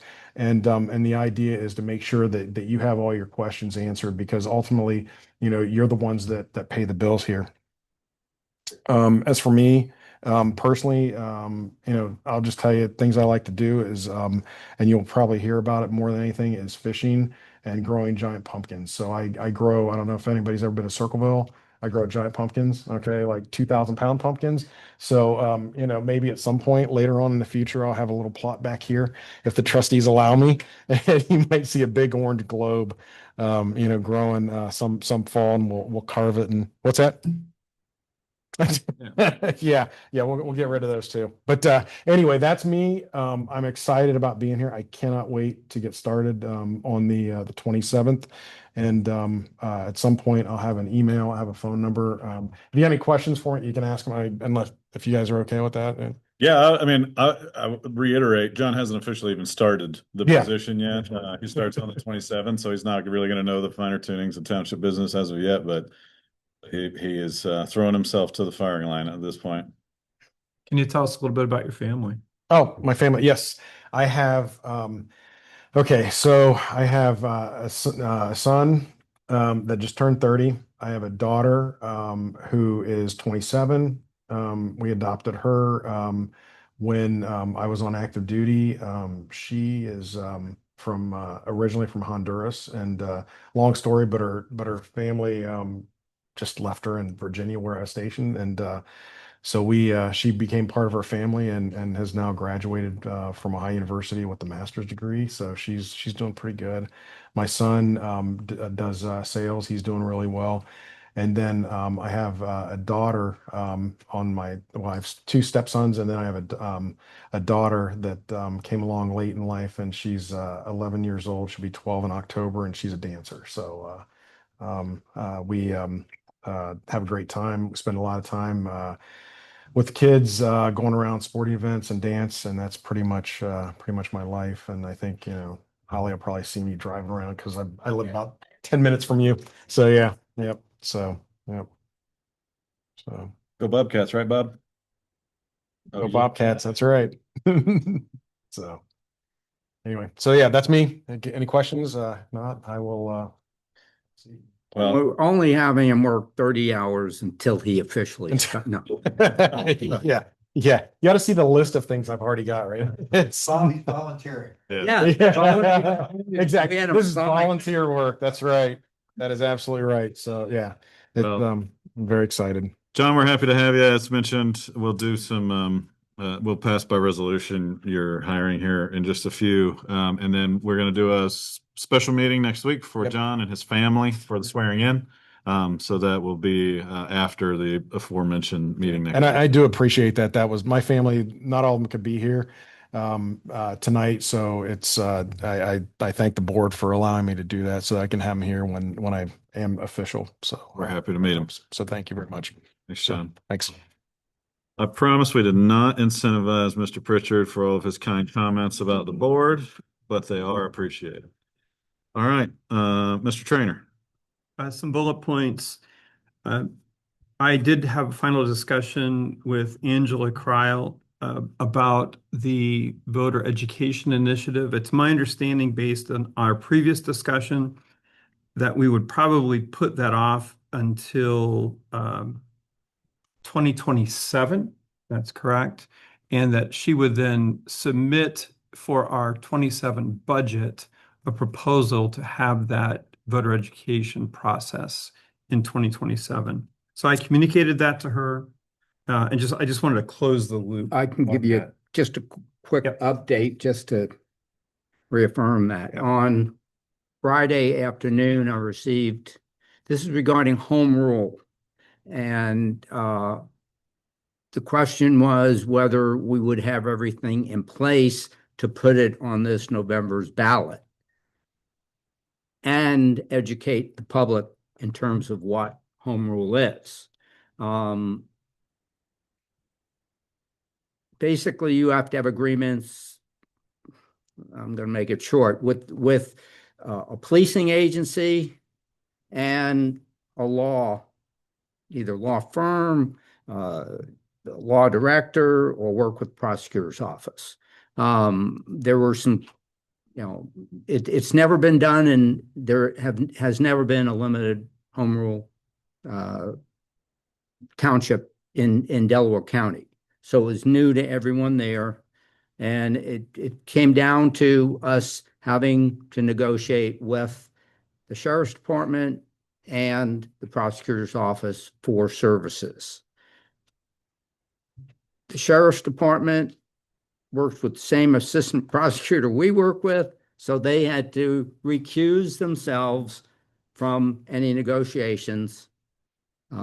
We asked Pete to put together a contract for services for the sheriff's department that was delivered to the sheriff.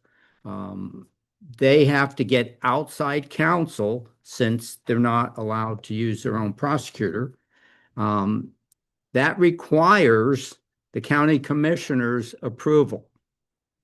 So where we are at this point is it is being sent over to the county commissioners to get approval for them to use outside counsel, since this really isn't part of their budget. So and it could be a month, before, they even get approval. So just from a time perspective, And it may be to our advantage to wait a year. Concur. I was just going to say, we want to do it right. Yep. And we may not want to be on the gubernatorial, on the same ballot as a gubernatorial.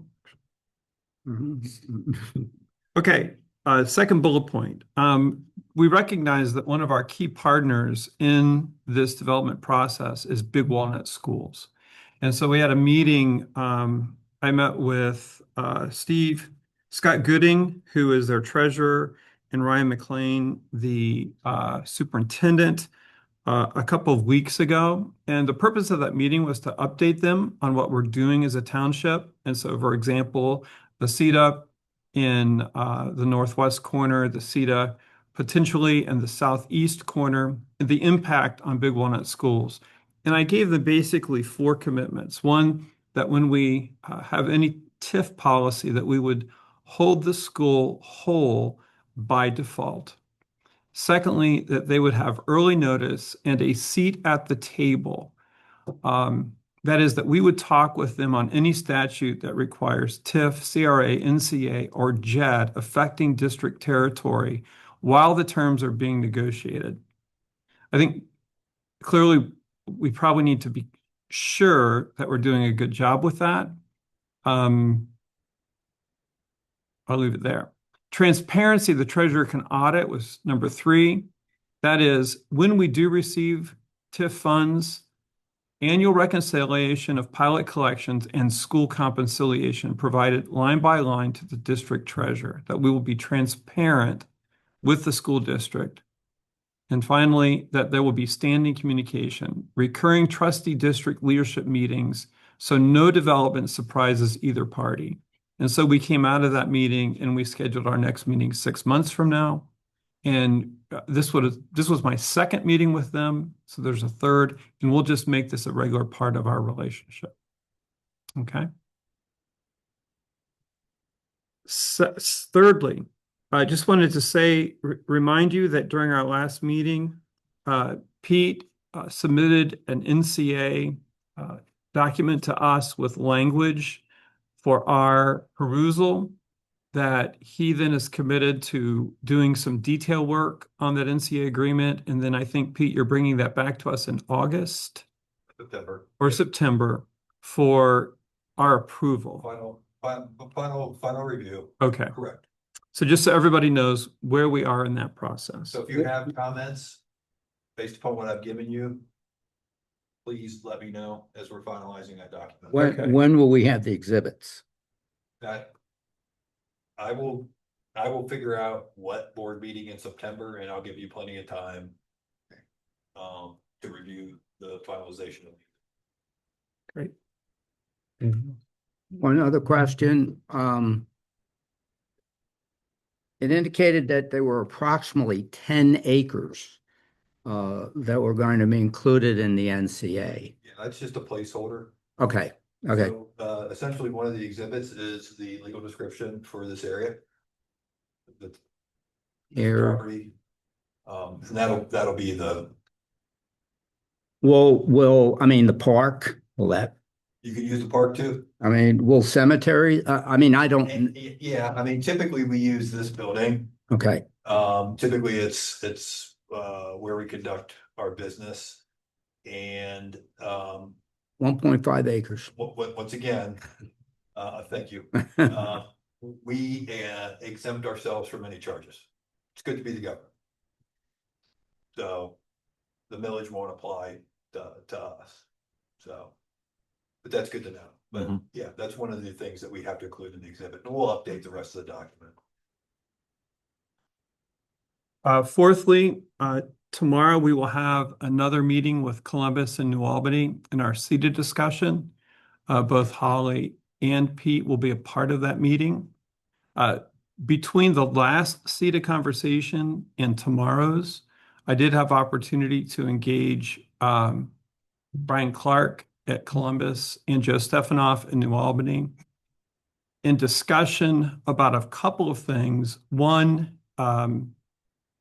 picking up the pace, and two, the fact that an announcement was made in our first meeting about annexation into the township.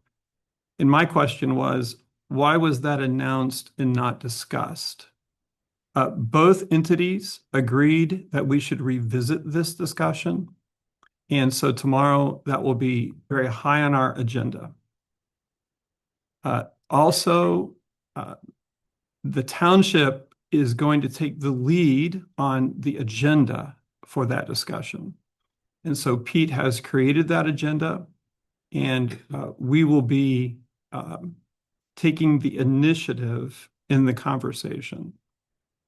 And so that's where we are with that meeting. It will be in New Albany tomorrow with all of the entities involved. Okay. Would you like to call Steve? Steve. Hi, Steve Eisenbrown, Harlem Road. So does revisit mean reconsider a decision to allow that annexation? I just want to be clear on what they're willing to look at. I don't know. Well, but I mean, is that what you're in? Yes. So they're saying it's not final. The appeal from the township will be to seriously reconsider that position. Yeah, I understand that. Yes. Okay. And they are both open to that discussion. Okay, well, that's good. Yep. That's fine. That's all I'm asking. Thank you. Yeah, I was encouraged, Steve. Well, I think it goes back on what they said they wouldn't do, so.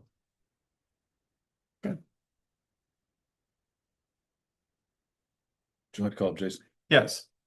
Jason, update on Parks Commission. Good evening. Parks Commission's been, as we stated, meeting about the strategic plan for future parks in the township. We actually had a meeting yesterday with a quality second draft of our strategic plan, which I know you all got a glimpse of bulletin boards of that plan that was put together. And we all had great comment on it and small revisions inside it, whatnot, but we're taking those bulletin boards that we're seeing and small revamp, adding one about some more details, and then we are going to present that at the Harlem Heritage Township Days. The Park Commission is planning on having a tent/area where we'll be present with the boards for open public communication, comments. Everybody come out, see what we got to say and show, and open the door for conversation to see the plan in first light. And then that will per se when the plan goes public per se. And it's been quite a lot of work, quite a lot of intensive work, thanks to Holly and her group of leading the way. And it's been pretty interactive. So that's been kind of the big push with the commission, other than the everyday projects of wants and needs we're wanting to improve with the park, smaller stuff that's in work.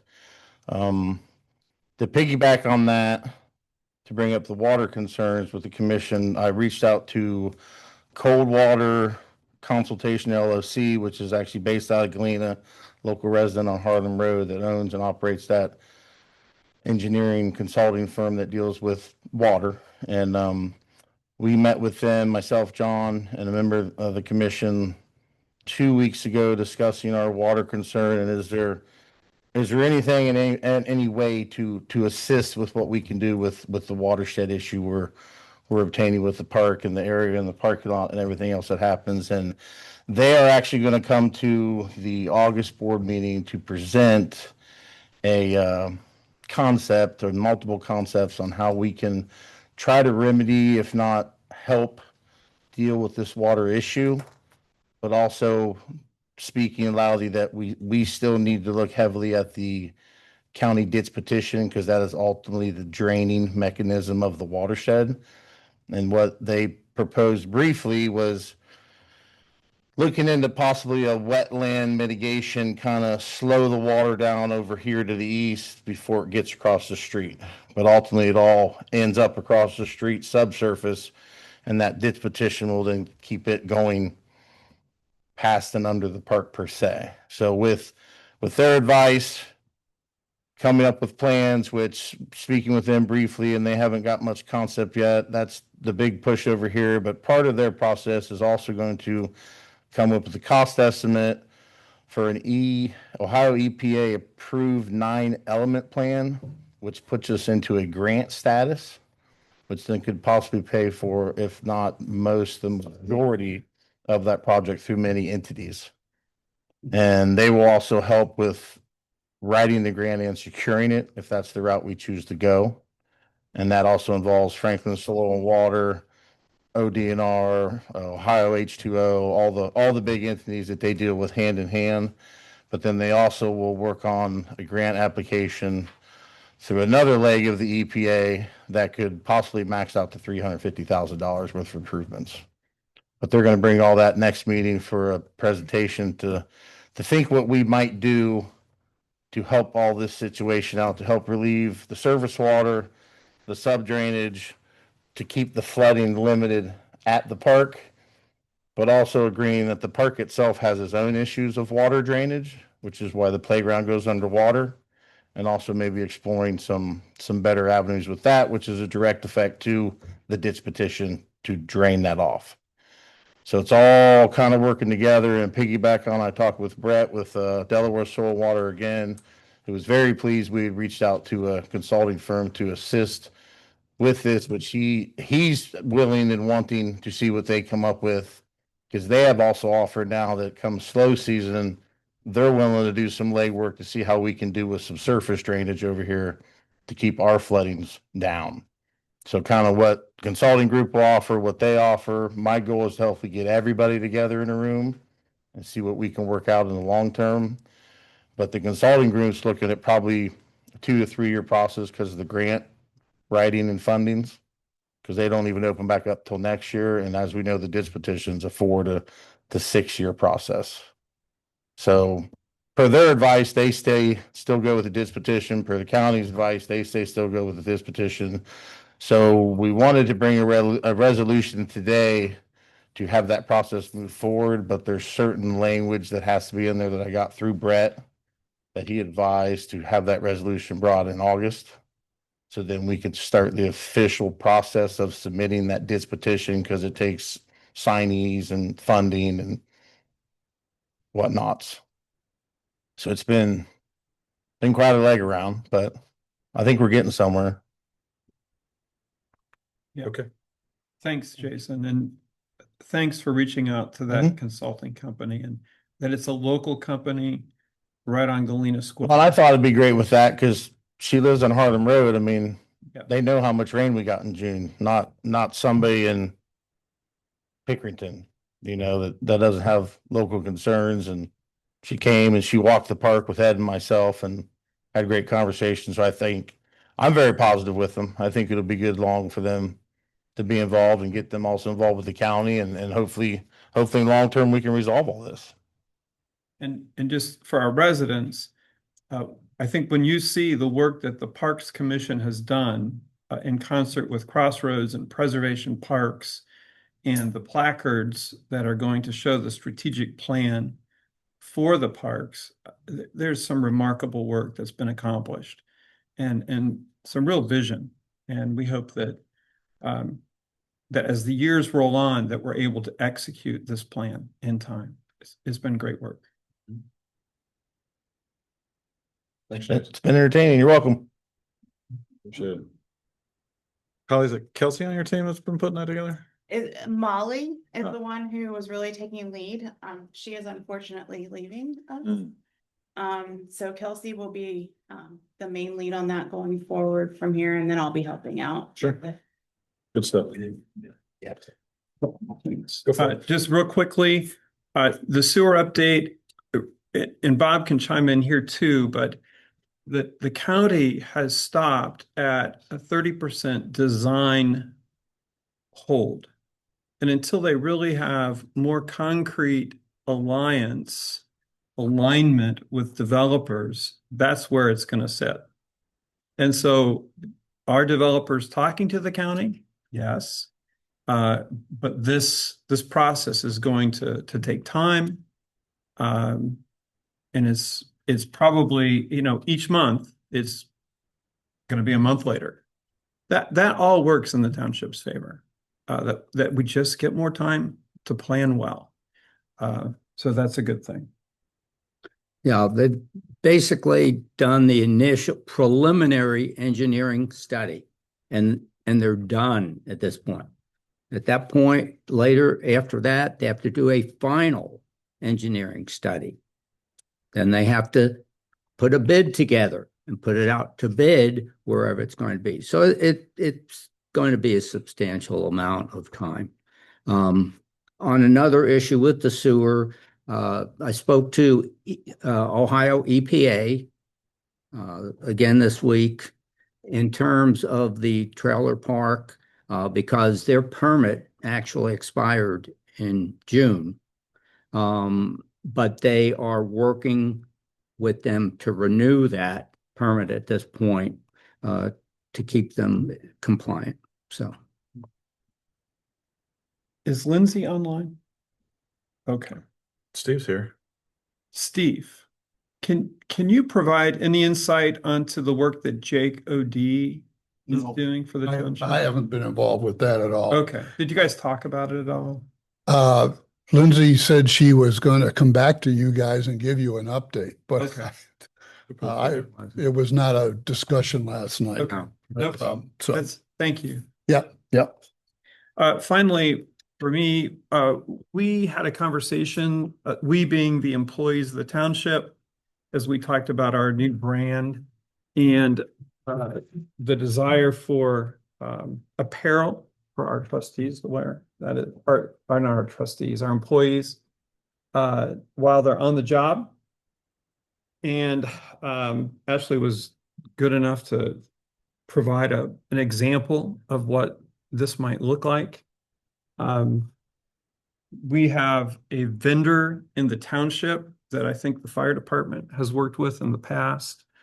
And we have the ability for our employees to click what they want. There may be some things that we'd like them to have.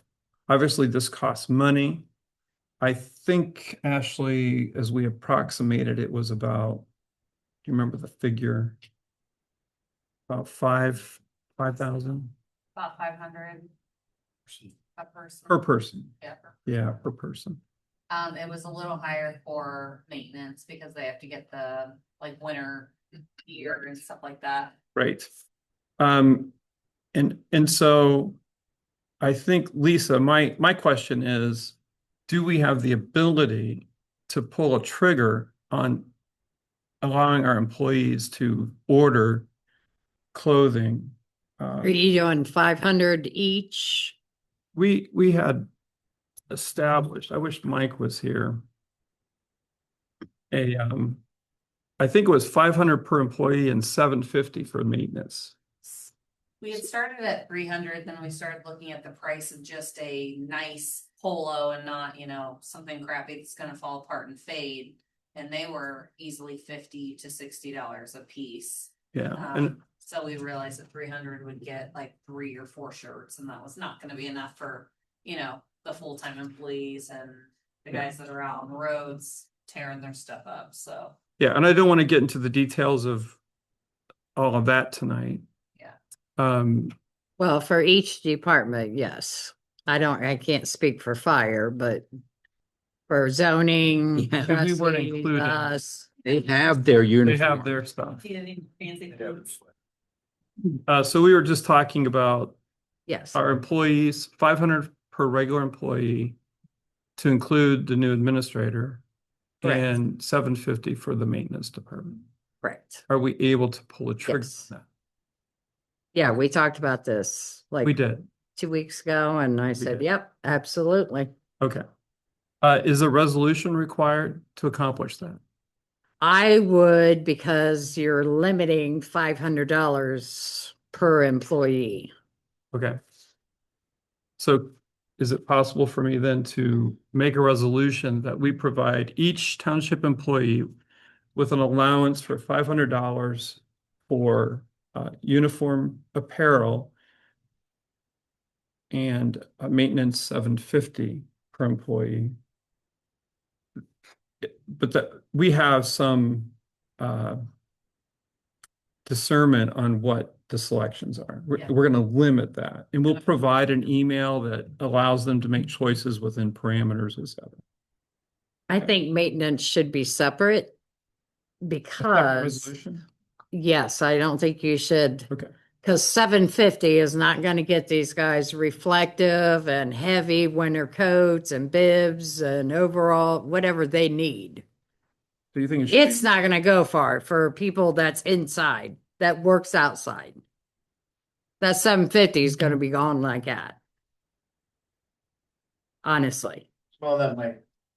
I'm willing. Lead to future conversation on. Yeah. Yeah. Look, can we start with What's the 7? needs as of now compared to. Yeah, let's start with, we're in the summer. Let's start with 750, and if we need to revisit it in the fall, we can. Do we need to specify if this is per year or does wear and tear, especially of maintenance? Well, I would classify as an initial buy. Initial buy. And then we thought at the turn of the calendar year, It'll be a you would come up uniform with a budget. yearly budget. That's right. So actually, this is going to be resolution 013 for uniforms general, and then resolution 014 uniforms maintenance department. Resolution 013 has a motion. Is there a second? I will second. All those in favor? Aye. Aye. Opposed? Abstain. Motion carries. And then resolution 014 uniforms for the maintenance department to the amount of 750 initial buy. Is there a motion? So moved. Second. Moved and seconded. Those in favor, aye. Aye. Aye. Opposed? Motion carries. Thank you, John. Anything else? No. Okay, Mr. Singer. Okay, and I don't, I'm going to defer my first item to a time that, since we've got an executive session tonight and such, but I want the board to revisit a moratorium on data centers. More and more municipalities are instituting them, which leave fewer and fewer that are totally open. I think our zoning should basically cover if and where any data centers are put in. I think the technology is changing dramatically in terms of data centers, and what's going to be built or what is being built today, 3, 4, 5 years from now will be totally different, totally cleaner, less noise, less water. I don't know about power. Data centers use a tremendous number of microchips, which means that every appliance you get, every computer you get, any cars that anyone purchases, your prices are up because a good majority of the chips are going to data centers. Do we need data centers? Absolutely. I'm not questioning that. I just think we need to rethink where we're putting them and how we're going to basically monitor them. So, we can have a longer discussion at another meeting. But, we've got a lot of open space, and it's not going to impact me because we've got houses all around us. But, I don't know that I want to live myself right across the street without zoning having the safeguards of setbacks, all of the noise constraints, things of that nature. So we'll move on from that. We already discussed the RFP, the 300 versus the 900 acres. And actually, we talked about the NCA pretty much as well.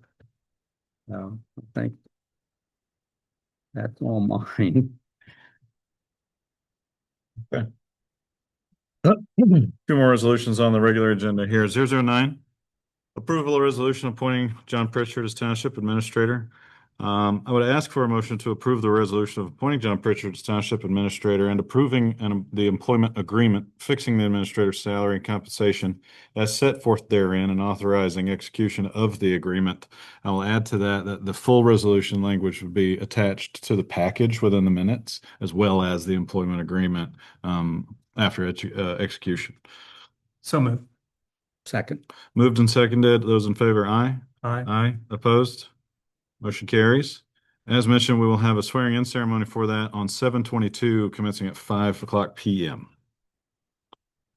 Resolution 010, approval of the administrator incurred obligations. I would make a motion to approve the administrator to incur obligations up to $10,000. Is there a second?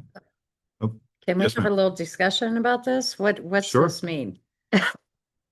So this is actually This- for an email conversation that we had, that I believe you might have initiated or at least been part of, but we're basically authorizing the administrator to incur financial obligations up to $10,000 that fall within Gotcha. the budgetary constraints. Thank you. Yes, ma'am. And that is the maximum amount by Ohio Revised Code. Right. And I just, Yeah. the way it was worded, I was like, are you guys giving him 10,000 Oh. to spend here? What's going on? Would you So like- I just wanted Is to, there alterations to the language that you want us to put on the motion? I just wanted to clarify it. Sure, but you're So good with that way the everybody resolution as else- written? Okay, Everybody else knows what it means. yes, ma'am. I made the motion. Is there a second? Second. Moved and seconded. Those in favor, aye. Aye. Opposed? Motion carries. Then resolution 011, approval to remove for the removal of the credit card holder of John Trainer. Basically, we're taking John's name off of the township credit card. Is there a motion? So moved. Second. Moved and seconded. Those in favor, aye. Aye. Opposed? Motion carries. And then approval of a new credit card issued with John Pritchard as the user. This credit card would come with a $5,000 purchase limit. Is there a motion? And authorize Lisa to do all this. Yeah, and authorizing Lisa Hersey on behalf of the trustees to complete. So moved. Thanks. Second. Moved and seconded. Those in favor, aye. Aye. Aye. Opposed? Motion carries. And I'll open it back up for public or board comments before we go into executive session. Is there anything else to discuss? Yes, sir, Dave.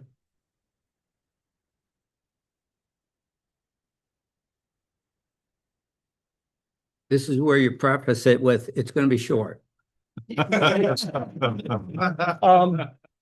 May not be my shortest presentation ever. How about if I start with that?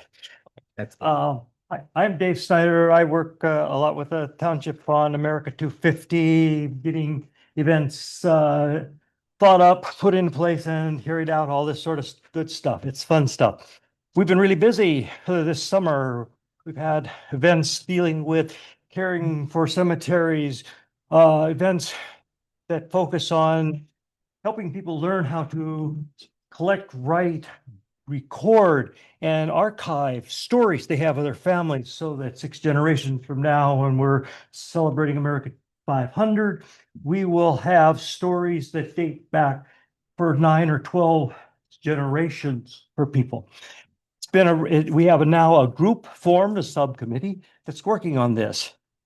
We've also emphasized American culture as per America 250 Ohio's themes, and part of all that was our 4th of July celebration, which I thank the fire department for their assistance and involvement on that. I had at least 3 people come over and tell me that they had never heard the Declaration of Independence read. It was really, I think, a really beautiful ceremony. It was good to get in a little bit of sunshine that day and then get out of the sunshine that day. I appreciated everybody who did take the time to get there on a miserably hot day.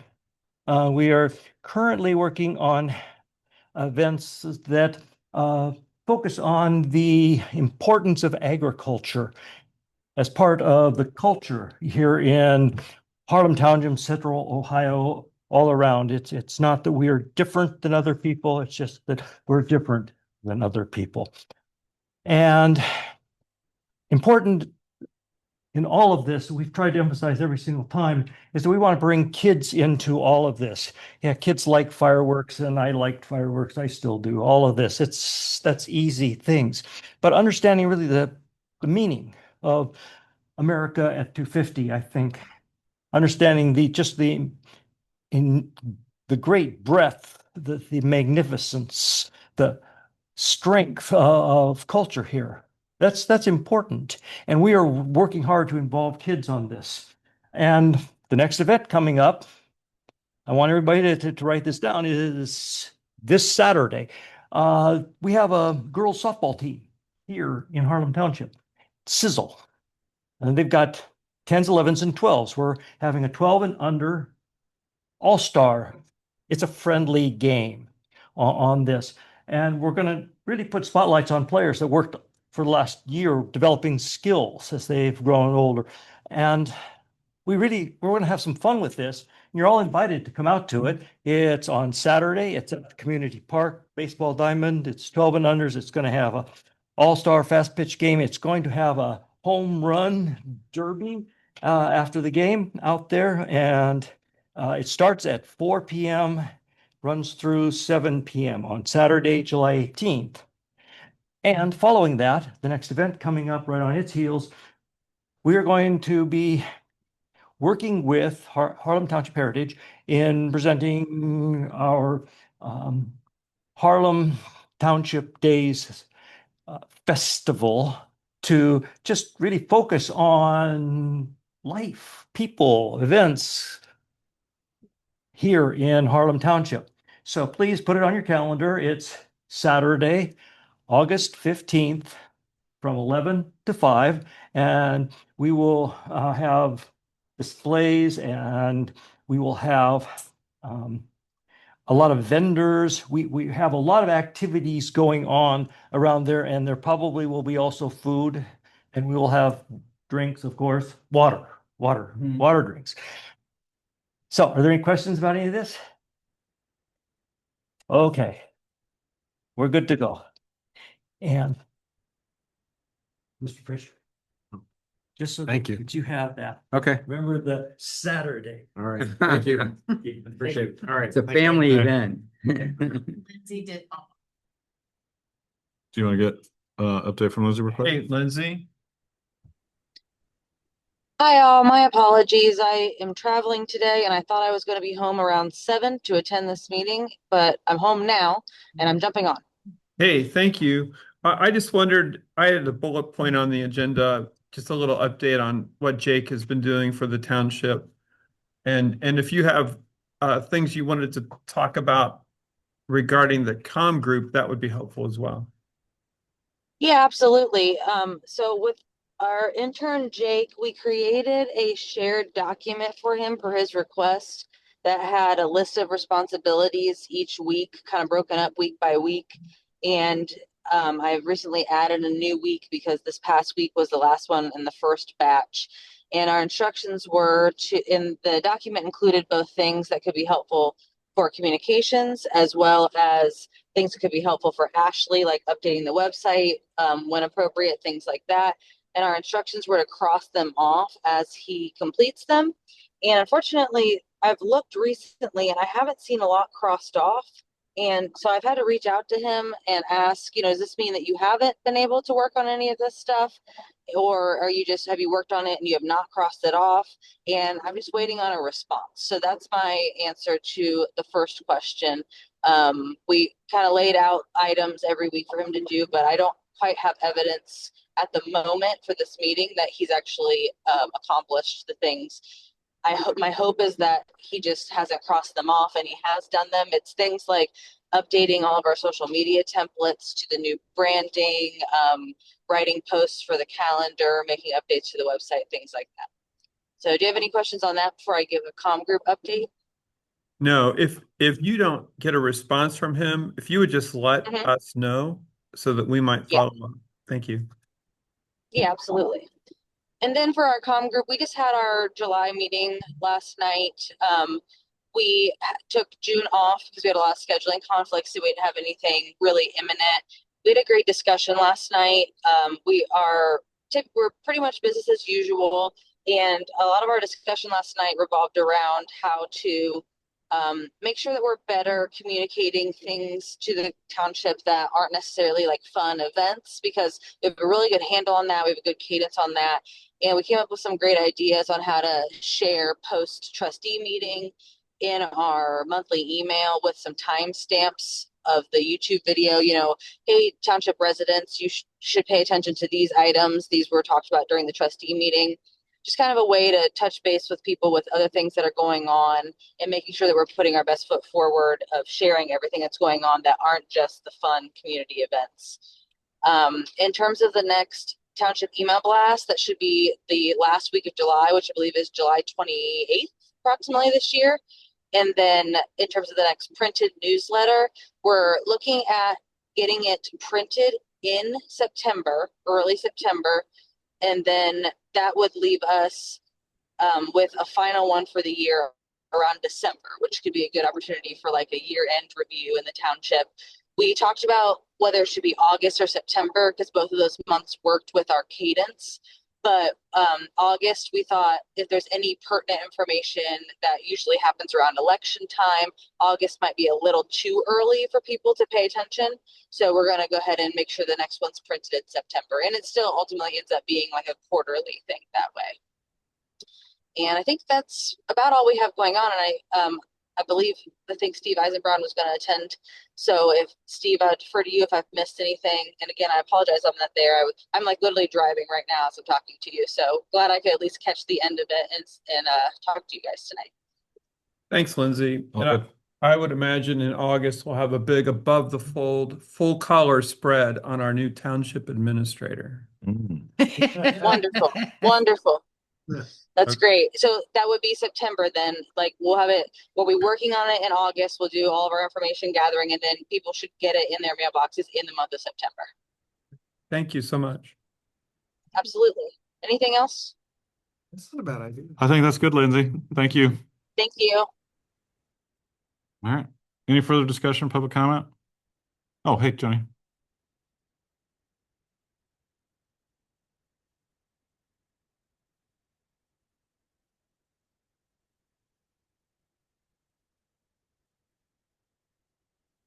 Today was the first, Joni Manson, Beebleheimer Road.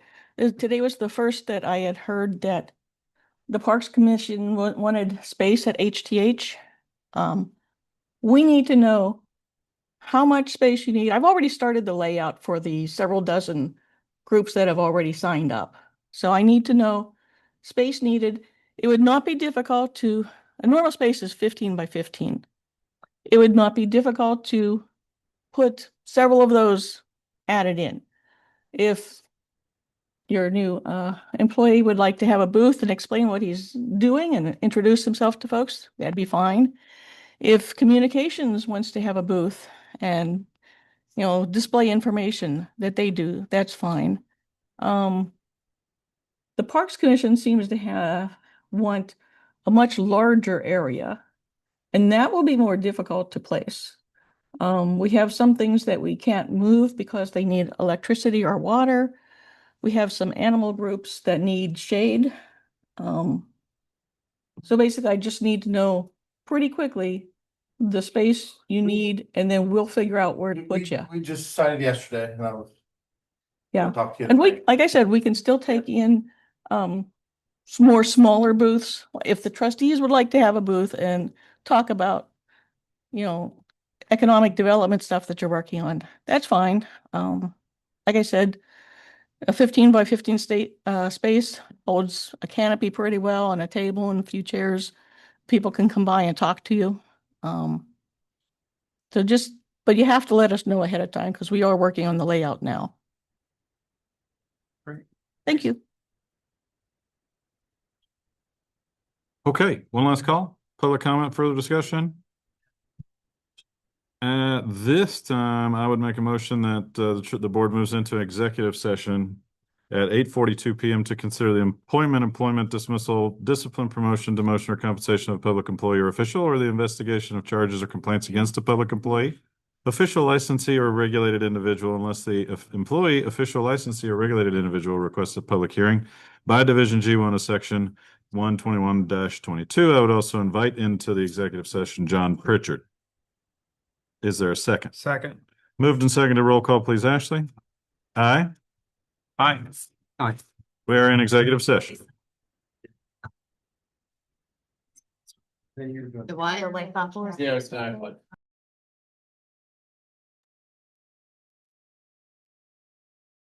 Move to return from executive session at 9:58 PM. So moved. Motion, is there a second? Second. Moved and seconded. Roll call, please, Ashley. Holiday. Aye. Trainer. Aye. Sanger. Motion carries. If there's no more business to come from the board, I would make a motion to adjourn the meeting at 9:58 PM. So moved. Second. Moved and seconded. Those in favor, aye? Aye. Opposed? Motion carries. We adjourn. I thought you were gonna leave. You